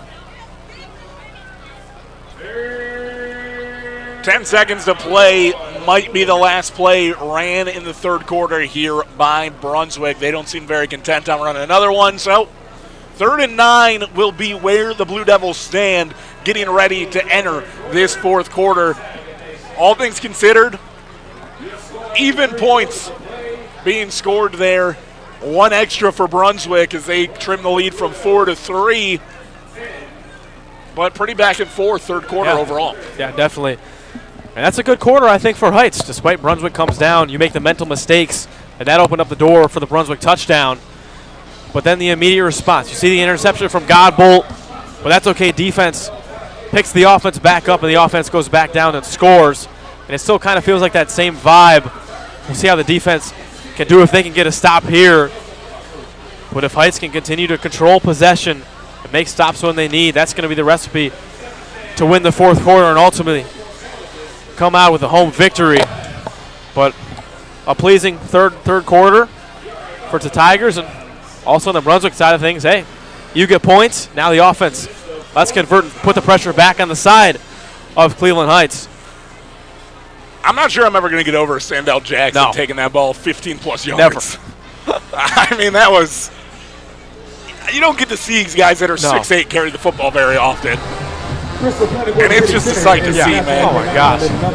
Talk about a lineman's dream. I mean, that might not ever happen again for Sandell Jackson, the senior. And, oh, man, that's one of the greatest things I've ever witnessed live, I'd say, on a football field. And I've watched a lot of football. But, boy, was that a spectacle. 1 game is all it took for Elijah Harris to get an offer to Kentucky. Yeah. They might be looking at Sandell next. Barnett throw to the outside, right where he wanted it. Another 3rd down conversion coming out from Brunswick. And that same comeback route, this time completed to Cooper Neal in order to move the chains. Yeah, Brunswick, like I said, pressure shifted to them. Big-time 3rd down, needed to convert. Why not? Let's go back to old reliable, that comeback route. Perfectly executed, good throw, good catch. 1st and 10 coming up from the 43-yard line. Barnett in the backfield. No motion, Swarm off to the left. Excuse me, not Swarm. That was Brandon Gross, but flag flies either way. And a false start called on Brunswick. Back them up an extra 5. And it'll be 1st and 15 from the 38. I think this 4th quarter, too, is going to come down to whatever team can be most disciplined. I mean, we saw penalties aid that drive where Brunswick scored. Specifically, this Cleveland Heights defense, if they can stay disciplined, that'll go a long way. And a penalty there moving back. Brunswick, who's in need of a score, not doing themselves any favors. 2 guys in the backfield now. Kavolik as well as Gross. Either hip of Barnett. Man in motion, that's Iasa. Looking to get down the field, trying to go outside, nearly picked off. But a good pass break up there from Henry Perriman. Shooting in and able to cut the pass off and bring it to 2nd and 15. Whistles blow, looks like Iasa. The Blue Devil down on the field just beyond the 50. Yeah, that's a great play by Henry Perryman, staying with his man. Ended up having to sprawl out, gets the pass break up. Once again, we see penetration from the Heights defensive line, forcing Barnett to make a quick read. Gets it out. Perryman does the rest, knocking that ball down. Just a good job staying disciplined, shooting the route at the right time. Able to get that one away from Swarm. You see, too, at the end of that play, Henry Perryman, a little celebration there. That's something I love to see. This is a Cleveland Heights team that has a lot of swag. We've seen it last year. We've seen it in parts this year. but it's just good to see a guy like that make a good play and bring that level of swag. I think that's part of the identity of this team, and it's so awesome. I feel like we haven't seen it as much as we did last year. That's something that I kind of want to see brought back a little bit, because this Heights team, they know what they're about. They know they can prove it on the field. Bring some swag with you. And that defense has been doing that. Sometimes Tigers can get a little overzealous, maybe pick up a little bit of laundry on the way, but hey, you keep things tempered and you keep winning football games, it's always worth it. Confidence. Coming from an NFL team here in the area, the Cleveland Browns, Yeah. Chip Schwartz will tell you, if you're not celebrating after a good play, I don't want to see it. Absolutely. Don't come back to my sideline. Yeah. Barnett now dropping back, tucks it, looking to run, and he's wrapped up, thrown to the ground. Jameel Ham in there to make the tackle, and a 4-yard gain on the run from Barnett. Make it 5 as he's marked down to the initial line of scrimmage with 3rd and 10 upcoming. Yeah, there was some daylight for Barnett to get some more yards. Ham, though, a perfect job getting off the line quick and pursuing him downfield. 10:38 to play in the final quarter. The Tigers up by 3. Big 3rd down here coming from midfield. I have to think Tigers get it back. Probably see a heavy dosage of Elijah Harris on their offensive drive, but defense has to step up first. 2 deep safeties. Gross in motion from right to left. Barnett drops back. Tucking it once again. Stepping up near the first down marker. He leaves his feet and gets to the 45, enough to move the chains. Another pickup on 3rd and long. It's really been the Tigers' kryptonite, and maybe their only kryptonite on defense today. Brunswick continuing these 3rd down and longs, picking them up, and Barnett continuing to show his promise, tucking the football and running. Looked like a pump fake there. Got a Tiger to jump at the line of scrimmage. That was all he needed to open up some daylight, some quick speed, tries to hurdle a guy. And got in a little bit of dangerous territory towards the end there. Don't want to leave your feet entirely, because that'll bring out the yellow flag as well. I'll say he stayed grounded enough. Ball on the ground. Barnett now just trying to power forward as that one fumbled at the line of scrimmage with the quarterback under center. Looked like he was able to grab it and just get right back to where he started there at the Tigers' 45. Smart play from Brunswick. Just jump on that ball. Don't risk anything. I'm kind of surprised with the way Barnett's been running the ball. Obviously, we've seen great passer, has the arm. I'm kind of surprised, though, we haven't seen more scripted runs for Barnett. A guy who we've seen the pocket break down, good job getting out of it and then trying to make a positive play. But not a lot of design runs for a guy that is seemingly a good rusher. It's a good point. Play action, late pull, and right into the backfield. Brought down in Brunswick territory. And coming in and making the smack on the quarterback, it's not Sinatra this time. That's Simon Williams. Yep.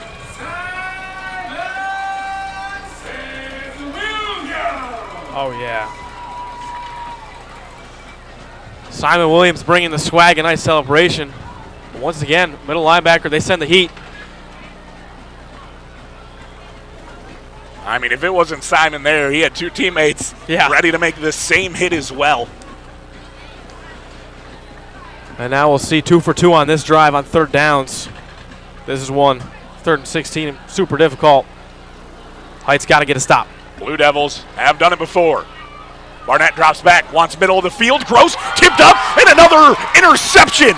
Jalen Ward Effinger, for the 2nd time today, comes away with a takeaway and gets the Tigers offense back out onto the field, this time on a crucial 3rd down.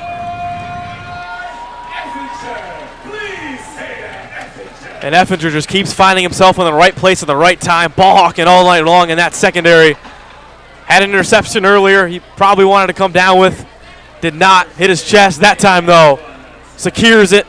Big-time interception. Now good field position for this offense.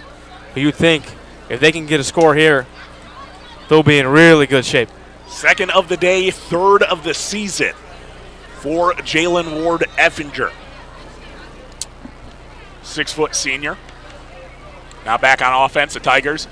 Mentioned it might be a heavy dosage of Elijah Harris. It is right away, and the ball loose and immediately dropped on by the Blue Devils. One takeaway followed by another. Brandon Gross falls on it, and just when you thought you had momentum, it swings right back to Brunswick. Yeah, Harris just losing that ball. Brandon Gross the one jumping on it. And it has been that kind of game so far, Jake. There's been times where we've seen momentum swings within mere seconds, just plays after one another. You think, oh, Cleveland Heights back on top of the world after the pick. Now, momentum back in the side of Brunswick. Offense, another shot to convert. I can probably tell you what drills Elijah Harris will be running in practice this week. A little bit of ball security. Yeah. Barnett dropping back. Now had a man over the middle, and he just didn't look like Gross was ready. Pass maybe slightly behind him, and it drops to the turf, incomplete. And all in all, Barnett lucky that time to have that one hit the grass. Yeah. He had Gross open. You see him cut in over the middle. Just wasn't ready for the pass. Fortunate to not up in the hands of a Tiger. 7:54 left to play in a slim 3-point lead for the Tigers. 2nd and 10 from the Cleveland Heights 43. Barnett instantly swings out. Cooper Neal, he's got Green in front of him. He slips a tackle. First down and more. Laying a hit out across as he makes his way to the 20-yard line before he's escorted out of bounds. Big time 23-yard pickup through the air. Barnett to Neal. There's Cooper Neal.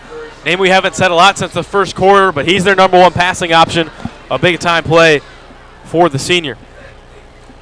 Now into the red zone. Give him one more. Officially a 24-yard gain up to the 19. Again, just trailing by 3. A chance to tie or take the lead. This time, Barnett under center.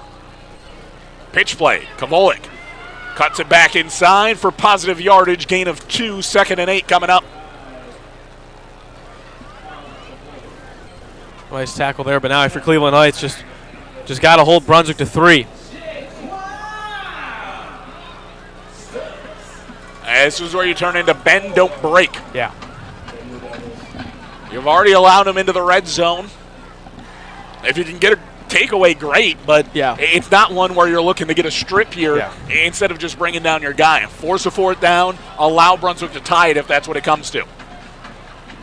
Motion, left to right, that's Cooper Neal. Barnett sliding out of the pocket, looking to make a play. Instead, drops this one out of bounds along the track on the near sideline. Looked like Jameel Ham and Deshaun Phillips quickly in pursuit. Yeah. Barnett fortunate to get that ball off. Running backwards, able to get out of bounds. So there's Jameel Ham coming off the edge quickly. Deshaun Phillips also one of the first guys there, but now another 3rd down. You have to think if they can't convert here, they'll send out the field goal unit. Vincenzo Di Teodoro, they've shown trust in him. So if you're Cleveland Heights here trying to get a stop, but ideally you get a tackle for loss and make that field goal much more harder than it would be from where the ball is currently placed. We'll see. If they don't get it here, you'll see what aggressiveness level head coach Julie Schminer comes out with. Instead, Barnett drops back on 3rd down. Pressure's there. He slips through it. Moving forward, slips a tackle, and that's right at the marker. Brought down at the 10. He might have needed the 9.5. Looks like a player down on the field. A Tiger, that is. And that might be Ham. That was a big boy run from Sean Barnett. Seen him use the legs more in the second half. Just shedding off Tigers. Barely short of the 4th down, and now with it being so close, obviously the ability to kick, they have the ability to kick a field goal with how good Di Teodoro's been, but it's too close. They're going to go for it on 4th down, you'd have to assume. Yeah, no doubt. You think they probably look to power this one through. Again, Jameel Ham down on the field. We mentioned the senior already committed to be a Miami Red Hawk after this season. Took it up over a couple of offers, and good to see Ham able to get to his feet here and run off the field. That's big. You hope avoiding any serious injury, and it looked like he wanted to get right back in that huddle. Coach told him no. Yeah. But Ham, as we mentioned, taking the offer to Miami over other offers that he had, like Buffalo, Toledo, Ohio, Western Michigan, as well as UAB, University of Alabama, Birmingham. Very fortunate to see Ham run off on the sidelines. It's good sign. Not going to speculate, but hopefully we'll see if he can get back in this ball game. But now here's a big fourth down. Fourth and maybe half a yard. We'll see where they go. Barnett alone in the backfield. Brendan, you've called several times for a design to run with a half yard to go. This might be where you get it. 6:39 to play. Two receivers to either side. A motion one into the backfield. Fakes the handoff. Neal. Barnett untouched. High steps his way into the end zone and gives Brunswick the lead. A 10-yard rush on the ground. Barnett's second of the day. And it's now 16-13 Blue Devils. And that's what I've been calling for Brunswick. Let Barnett run the ball, and a perfect play call there. You see the man send in motion. The Heights defender traveled along. The motion guy opened up that hole on the left side for Barnett. He just takes it, goes straight into the end zone. A perfect play call. Really great play design for the Blue Devils there. You mentioned it. All the work done by the motion man, and it was essentially free ground for the Brunswick quarterback. Extra point to make it a 4-point game. And that one's up and through. DiTeodoro also leveled on the play on the attempted block, so that'll give some extra yardage, and DiTeodoro also fired up. That'll be some extra yardage coming on the kickoff, and likely going to lead to a touchback for Brunswick. Yeah, just more undisciplined. Looked like Laren Anderson smoked the quarterback, DiTeodoro. I mean, no reason to do that. Obviously, you want to block the kick, but there's a point where you have to stop yourself. We'll see it again here. Anderson off that inside. Got a good jump, but just runs through DiTeodoro. You just can't do that. That's one where you have to go straight to the ground. Yeah. You got to get low, get your hands out wide. You're never going to block it standing straight up. Yeah. If you want to get around on the outside on that one, you got to lay out for everything and hope you tip it with your fingers, and you want to avoid the kicker. Ron Anderson instead leveled the kicker. Yeah. DiTeodoro fired up after that one. Yeah. Was making his way towards the sideline, very unhappy, chirping at a pair of Tigers. Yeah. But all in all, was able to stay out, and DiTeodoro getting a little bit of a talking to by his coach, because that's not one where you want to invoke an offsetting penalty. As the kicker, you come away, you're okay, you're healthy. Be happy you got your team the extra yardage. Definitely. Now it looks like Brunswick will be kicking off from the Heights 45. So significant yardage on the penalty. Brennan, let me pick your brain here. You're kicking off from your own 45, meaning the coverage team has a lot less ground to go to get to one of these guys. Yeah. Is this one where you boot it out of the back, just say we're good avoiding this, or is this one maybe you try to kick a little bit shorter and see if you can pin them even farther inside than a touchback would give you? I don't know. I'd probably try and pin them shorter, get a slower kick, force Heights to return it. They'll do the opposite. Shouldn't have said it. I put you in a bad spot. Yeah. You know what? I think it's too risky at this point to let Cleveland Heights return that football. And if you have the chance to just boot out of the end zone, let Cleveland Heights set up shop at the 25. I do think that's a smart. If you want to be a little more ambitious, kick it and try and pin them deeper. But it is smart. A little more conservative. Just boot it out. Don't risk a big return. 6.5 minutes to play, and it will be the 20-yard line for the Tigers to start their drive. Now trailing by 4. They'll need the response. Godbolt, a transfer quarterback, alongside the freshman running back Harris. He coughed it up last drive. They'll give it to him again. Run up the middle to the right side, running behind his blocker. Another good instance where Harris just stays patient. Now a pile. Tigers looking to drive it forward and maybe pick up an extra yard or two off of it. It's like a 6, maybe 7-yard run for Harris. That's up 2nd and short. Yeah. I'm glad to see Coach Stevens still going with Harris despite the fumble on the last drive. That's just a thing. Put that in the past. We know Harris has been the guy that's got us here offensively. Keep giving the ball. Keep having trust in the true freshman. I assume we'll see a lot of Harris this drive. 2nd and short. Harris will get it again, running up the middle. This time met quickly. Doesn't quite get to the first down marker. Looks like first in to make that tackle, Devin Horay. 3rd and maybe a yard. It'll be the freshman still in the backfield, 5:35 and counting. See if the Tigers want to triple up. Indeed they do. Handoff Harris up the middle. And he gets far enough. That should move the chains up to the 31. Chip it away after a good first down run. We'll give you a new set of downs, and you continue to drain this clock. It's a tough battle to go away with because you're draining your own time off the clock, and if you're not able to push it into the end zone here, you essentially shoot yourself in the foot. Yeah. Definitely, but also just got to keep feeding Harris. It's going to take time off the clock, but you got to have hope that this is going to be the drive where you can get back in front. Man in motion. That's Perriman. Handoff does go to Harris again. Harris now breaking free. Out across the 50, the 40. One man to beat across the 20, the 10. Dragged out of bounds at the 5-yard line. What a run. 64 yards and into the red zone for Cleveland Heights. Forget about that clock. Yeah. Just give it to the freshman and let him go. Totally. And that's why you have trust in Elijah Harris. I don't care that he fumbled on the last drive.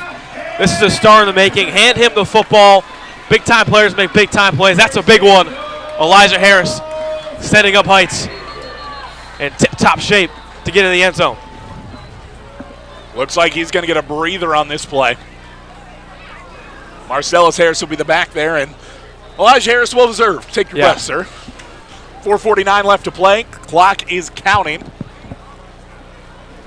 It's like Henry Perriman going to find himself on the left side of the formation. 5 yards to go to the goal line. Handoff, Marcelis Harris up the middle. Did he get there? Stop short at the goal line. Harris instantly signaling back to the line. I want it again. Yeah. Feed him. 4-yard gain, now 2nd and goal from the 1. 4:15, clock continues to count. Harris up the middle again, this time met in the backfield. Getting there early. Jacob Barnes to stop it, and now 3rd and goal coming up. And as you run a little bit of hurry up, maybe now time to slow things down and think a little bit more about this play call. Yeah, now you got to think about it. Now 3rd down and 3. Listen, you have to score on this drive. Field goal's not going to do anything for you. Take your time, slow it down, draw out a play call, make sure everyone communicated it, and that play call better be hand the ball to freaking Elijah Harris. We'll see if he gets back onto the field with the timeout. The timeout is called by Cleveland Heights. That's just their first here of the second half. Usage to get your offense in order, but if you don't punch this in, could be the thing that comes down to cripple you. Yeah, without a doubt. And I like the timeouts, but I also did like just getting back to the line of scrimmage and feeding Harris again. That's a play call where you have the momentum. He had a nice rush on his first attempt. That one just bottled up. But now 2 chances to get 3 yards. Allow for more of a breather. Get everyone in cahoots with the play call. And try again 2 more times.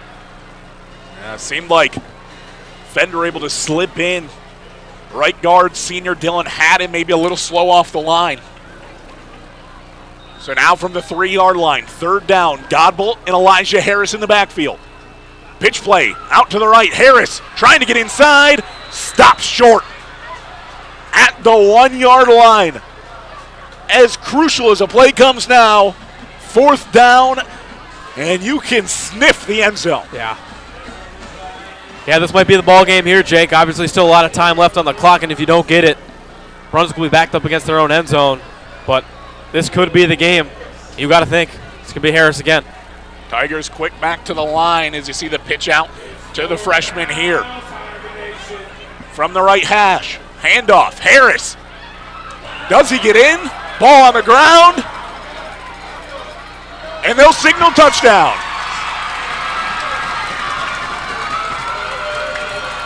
Another play where things get a little scary. But the Tigers do break the plane. And with 3:09 remaining, the lead will go back to Cleveland Heights. No backing down with this Heights team. DeJuan Jones able to pinpoint that ball on the ground, just jump straight on it. The touchdown, 4th down. Pin your ears back, guys. Let's get in the end zone. They do that. I wonder, Brunswick may be a little upset, fumbling the ball forward into the end zone. Yeah. You would have to say that was essentially recovered on the goal line. Yeah. Either way, it's 6 on the board for the Tigers, 19-17, and a big extra point coming. Harrison trying to make it a 3-point game. Kick is up, and it's through. 20-17, the Tigers out in front in the waning minutes here of Week 4 and the first conference matchup between Brunswick and Cleveland Heights. Massive extra point from Harrison Williams. Looking at this Brunswick team, they're probably one of the few teams Heights is going to play this year where they have a kicker that's reliable to kick field goals from greater than 35 yards. Getting that lead to 3. Now you can allow a field goal without losing the ball game. It's a little bit more breathing room for the defense, although the main goal, get a stop and get a win. Just saw the replay there. Harris definitely coughed it up as he got both of his arms pinned low. And a couple of Blue Devils had the chance to reel that one in with their arms, but Brendan, as you pointed out before, DeJuan Jones really keen to the football, making sure to keep his eyes up and bullied his way into that pile, making sure nobody got to the ball before him. Touchdown will probably go to Jones there on the recovery. Either way, you got a 3-point lead for Cleveland Heights. Special teams, not been their strong suit this season. Already saw one big return. We'll see what the decision is here. Short run up for the freshman. Low line drive kick. And instantly goes out of bounds. Short field coming up for Brunswick as the flags come out. Yeah, that's not exactly what you want to see. Penalty move this ball up. I like what they do, try and squib that shorter, get the defense down quick and make a tackle. Works in the favor of Brunswick. Look at the ball closer to the midfield. But now this is what it comes down to. The defense has been in control of this game. Can they get a stop? And that's one where you want to put the ball on the left side there. You really want to keep it tight to the numbers, right? You want to put it right on the big white painted numbers. That time getting a little bit outside of that, too close to the sideline. It's an oblong football. It's typically not going to roll your way. So after the penalty, it'll be the 35-yard line for the Blue Devils. 65 yards to go. Don't forget, could force overtime with a field goal, and they've been confident trying to get T.T. Adoro out for even a 48-yarder at one point. This time, throw short, not able to be brought in. Looks like the intended receiver was Gross. Hit him right in the chest and then bounced out. And actually, correction, not 4, it's 14. That's Aiden Konopinski.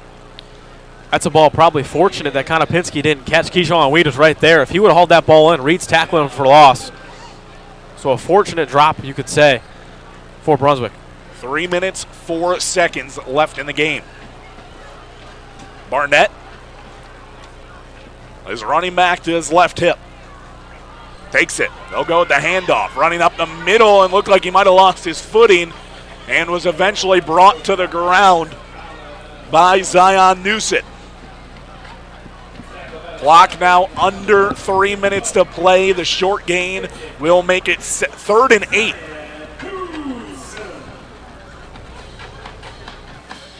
Big third down here coming up for the Blue Devils. Again, trailing by 3.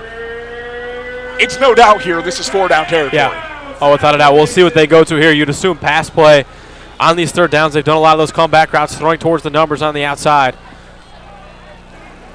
three timeouts here. So you could say they could punt it, but with the effectiveness of Cleveland Heights running the ball today, you can't think that's where they're going to put their reliance. And you might be able to scrap those 3 timeouts. They know the game comes down to this offensive possession. They're going to go ahead and call that first timeout right now to get things in order on this big 3rd down. Definitely. See, as Brunswick, more time to call up an offensive play call. We'll see defensive-wise what Cleveland Heights script up. They've had a lot of success blitzing, but they've also had equal success when they drop back and more of a zone coverage look, especially on these 3rd and longs. Defense been getting through, making Barnett throw the ball quickly, leading to sometimes errant throws. We'll see if they decide between the blitz or zone coverage. I guess the argument against blitz is the times that Barnett has been able to escape and there's no one in the second level, he's taking it forward for good yardage. So I'd assume we'll see him out in the zone look.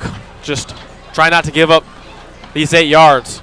I'll tell you what, 3rd and 8, I'd love for your safeties to cheat up on this play. Yeah. A lot of the times when they go to these big yard scenarios where they need to get to the sticks, it's been the comeback route. I love your safeties to cheat up and cheat out. Go and cover those sidelines. Make sure you take that play away. And don't be afraid. If Barnett's going to take it down, he's gone to the hashes. Be afraid to just not be, to step up and step into that lane and try to stop Barnett before the marker. Like you said, Jake, these safeties pinch Elijah Harris and Ward Effinger. There we go, playing just a few yards off the line of scrimmage. Barnett, swing pass out to the right, couldn't handle it. Colin Kavolik can't bring it down, and now 4th and 8. No punter in sight for Brunswick. 2:07 to play. Without a doubt, this should be the ball game. Here we go. Defense keeping you in this ball game. They've been phenomenal all night. All comes down to this. Jameel Ham in there making that pass tough just to be able to get out from Barnett, but also to be reeled in by Kavolik. Did not have a good line of sight to it. Once again, these safeties pinched, saying if you're going to beat us, you're going to have to beat us way downfield over the top. We're not letting you get these short yardage. I like it, and a quick timeout called by Cleveland Heights. 4th down and 8, maybe just trying to see what Brunswick draws up, the formation they come into, and then react off of that.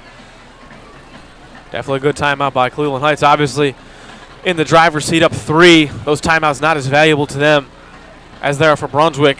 Rethink this over, look at the formation, then make another decision about what look you're going to send down on defense. Have to imagine it's going to be similar to the last play, but this is it. You think Heights get the ball back, just kneel it out. Big play coming up on 4th down. We've talked about the safeties pinching in, maybe taking away the run from Barnett, maybe taking away those comeback routes from the likes of Cooper Neal. If you're Brunswick here, do you almost go for a home run? I think that probably has the highest chance of success rate. If you trust Barnett to throw the ball 30 yards downfield, if these receivers get a good release on the outside, they'll likely get past the safeties. Obviously, with these safeties pinched, Cleveland Heights expecting Brunswick to go for more of those comeback routes. So I'd say Cleveland Heights is definitely daring them. If you're going to beat us over the top right now. $2. Yeah. That's what it comes down to. 4th down coming up, and like we said, game on the line. Barnett drops back, 3-man rush, tipped over the middle, and Kavolik had a chance to still bring it in, but is unable to do so. Woo-hoo. Big play coming from the Heights defense, and they'll take over with exactly 2 minutes on the clock. And 1 first down should put this one away. Oh, man, you'll see that one just hits the hands of Kavolik about as close as you can get. Had the opportunity to make the catch, cannot reel it down. A big-time 4th down stop for this Tigers defense, which has been ferocious all night long. Have to give a big shout out to Simon Williams on that play. Standing vertical, straight up, got fingertips on the football, and made that a hard read for Kavolik. But Brennan, as we talked about, looked like that's what they were going for. Right up the seam, get past the safety. Play opportunity was there even after the tip. Just barely didn't work out. Fortunate for the Tigers. Now you need a first down. Harris able to avoid negative yards, get past the line of scrimmage, and pick up 2. A good job there to avoid a pair of Blue Devils in the backfield, as now the time will wind down. Looks like the Blue Devils right now going to let this set of clock wind down, and then they're going to use the timeouts later on, trying to get to fourth down. This is going to be it. You have to have Cleveland Heights go 3 and out if you want any sort of chance. First down would effectively end this ball game. Minute 30, and a hard count coming out, and Sandell Jackson standing up from his stance, breaks early, and he's going to make this one harder on the Tigers. Yeah. Back it up 5 yards, 2nd and 13 now, following the antsy left tackle. Brunswick will certainly take that, move Tigers back. That first down now ever so harder. Freshman in the backfield with Godbolt. Gets the handoff, puts his head down, makes sure to stay in bounds, and he'll pick up nothing. 3rd and 13 coming, and a quick timeout called by Brunswick. Yeah, the other thing about that false start is that stops the clock. I mean, Heights coming out, we're going to run the football. There's probably be at least 10 more seconds that bleed it off. False start stops the clock. Then you don't even have to think about potentially using the timeout. You can use it here. Still have one more. Should Heights not pick up this first down to call it, you're looking at probably about 1:15 left to go the length of the field with no timeouts, which is certainly a tall task, but definitely probably the best situation Brunswick could be in with what they have. They'll need one more stop. And it's a message of philosophies here. How aggressive do you want to be on the offensive end? Do you let Godbolt almost drop back, try to pick up that third down, or do you ensure that Brunswick has to use the third timeout, keep it on the ground, and trust in your defense? Yeah. It's interesting, and you mentioned the arm punt. This could be a perfect time for an arm punt, too. Try and pin him deep. You have to think if you don't get this is easily punt the football away. But I think playing it safe-wise, they'll just hand this ball to Elijah Harris. At the very least, you could tell Godbolt if it's not there. Yeah. Wrap it up. Make sure you go to the ground. They'll put it in the hands of the freshman. He'll pick up a couple of yards up to the 35. And fourth down coming. Quick timeout again from Brunswick. Their final, 1:16. Yeah. That's the right play call. I think at the very least on that play, you have to force Brunswick to take the timeout. Make them have no timeouts left when they get the ball back. Can't risk an incompletion and still having them have a timeout when they're on offense. So correct play, some more space, try and pin them deep.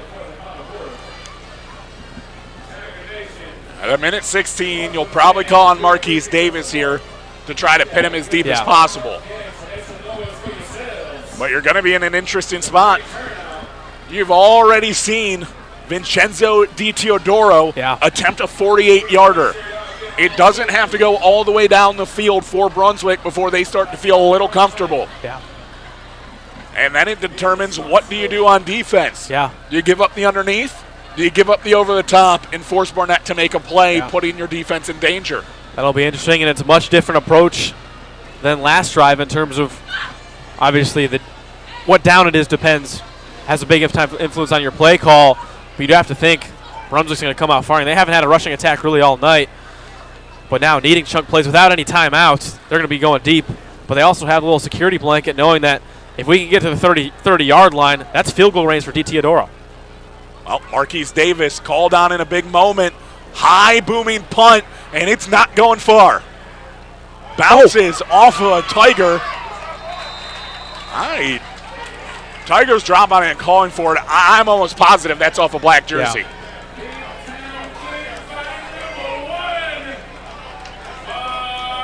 Oh, that looked like they're signaling Tigers ball. Brendan, that would bring an end to this game. Oh my goodness, Jake. I thought it did look like it hit off of a Brunswick player. The offense is back on the field. Oh my goodness. Oh my. Talk about someone that could do no wrong. That's Marquise Davis. Let's see here, Brendan. I'm almost positive this was off a black jersey. 55. Had his back turned. Looked like. And now the Tigers have a chance to kneel it out, but it's not going to be just that easy. Referee's going to convene and make sure first they get this one right. Off the replay, it looked pretty clear. Hit off number 55, Devin Horay. For Brunswick. If not, boy, what a break for the Tigers. A punt that looks straight up. And you're thinking, oh man, Brunswick's going to get this ball at the 40-yard line. nightmare situation for the Blue Devils. And that's ball game if this stands, and it looks like it will. Marquise Davis had to punt that high and quick as it was nearly going to be blocked. Didn't think it was going to turn out well for Cleveland Heights, but they get the lucky break this time. And a kneel coming out from Godbolt. Maybe one or two more, and that should seal the ball game. Yeah. Another lucky break, not even having to see the Blue Devil offense for a final drive. Man, that's just one you feel bad for Devin Horay, the one that hit off on Brunswick. That's one where usually we say on special teams, if you know where the ball is, you got to get out of the way. But that's one that, I don't know, there's nothing. He was just standing there, nothing really you can do. Horay's coming off the defensive, coming off the line. He's, 15 yards down the field? Yeah. Not even? And he's not expecting to get hit by a football. You're not expecting that ball to go straight up, but man, Tigers escape. What a win, and much needed. You mentioned definitely much needed. It'll be the first conference game heading the way of Cleveland Heights. They'll get back to 500 and get to 2-2 as they hand Brunswick their fourth consecutive loss to open the season, falling to 0-4 and dropping their first conference game as well. Final score 20-17 in favor of Cleveland Heights. Not the most traditional way to get it done, but if you're Cleveland Heights, you take a win any way you can get it. Oh, without a doubt, especially at this point. Big-time home win, homecoming, going on the road, got to secure a win right here. And, Jake, this felt like a Cleveland Heights Tigers win. Although the score not indicative of the typical blowout you're used to seeing with this high-powered offense. They established the run. Elijah Harris, it was his show tonight. Offensively, the defense, not making it easy all night for Sean Barnett. In this Brunswick offense, that just felt like a Tigers win. We talk about a get-back game. That was certainly one. Tigers getting back to 500. You take it. Again, 20-17, you come away with the win, and you have to be happy with what you got out of Elijah Harris. Yes. Sure, he coughed up the football 2 or 3 times, but he probably puts up another 100-plus yard performance, no doubt. You got to be happy with the freshman. He's got one offer. You got to think a lot more coming. Yes, without a doubt. And that's what this offense has been missing. Obviously, Marquise Davis is the X factor. The offense has run through him, and when he went down, you're kind of thinking, oh, man, what are we going to do? Who's going to be the guy to step up?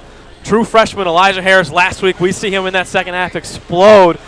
And there's always a little doubt with, hey, can he do that again? Tonight he proved himself. He's going to be the staple of this offense moving forward. And, boy, Jake, is it going to be exciting to watch. Exciting, no doubt. Brandon, again, 5 straight away games coming up for the Tigers. It's going to be a gauntlet running through the away stadiums. Next week, it's going to be Menor going to Jerome T. Osborne Stadium. And that one, you're not going to be able to hear it here, but you can hear it on AM 1450 to be able to hear it. Yeah, definitely. That one will be a fun one. Obviously, we know that Mentor Cardinals football program, they've been good so far this year. A team that these Cleveland Heights Tigers beat last year, but we know about their quarterback, Scotty Fox, West Virginia commit. He's going to be hard to contain.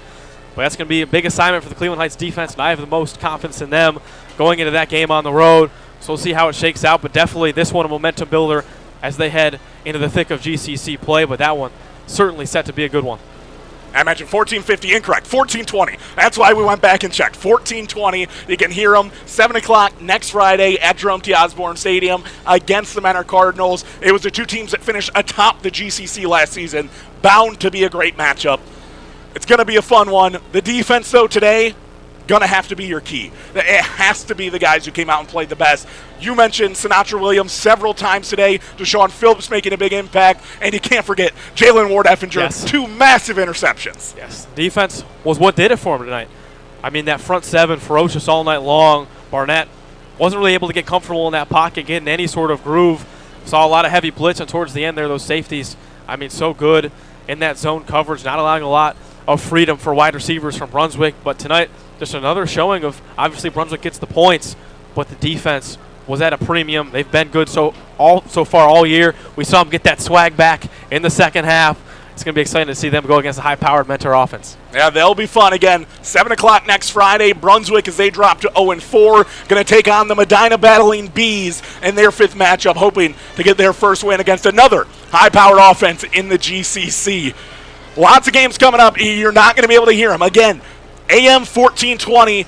Next week, you'll also be able to hear them October 11th when Cleveland Heights themselves takes on Medina. We'll be back to end the season against Shaker Heights. Brennan, closing thoughts after a battling 20-17 win tonight. Yeah, this is exactly what Heights needed. I feel like this is a game where they got their mojo back, established the run, play great defense. That is Cleveland Heights football. They're going to take this thing into a tough assignment against Mentor. But, hey, I'm confident. I know you're confident. I know everyone at this school is confident for that game, so we'll see how it plays out. But this is exactly what they needed. This was a Cleveland Heights win. Can't wait to talk to you when we get back. We'll sure have a lot to talk about after 5 straight games. Probably a lot of Elijah Harris and he's brought over those games. But for now, I'm Jake Volnick, my broadcast partner, Brennan Kantz. We wish you guys a great rest of your Friday night, and thank you for tuning in here to the CHUA Schools YouTube channel. Final score, final time. The Cleveland Heights High Tigers take down the Brunswick Blue Devils 20-17. Have a great weekend.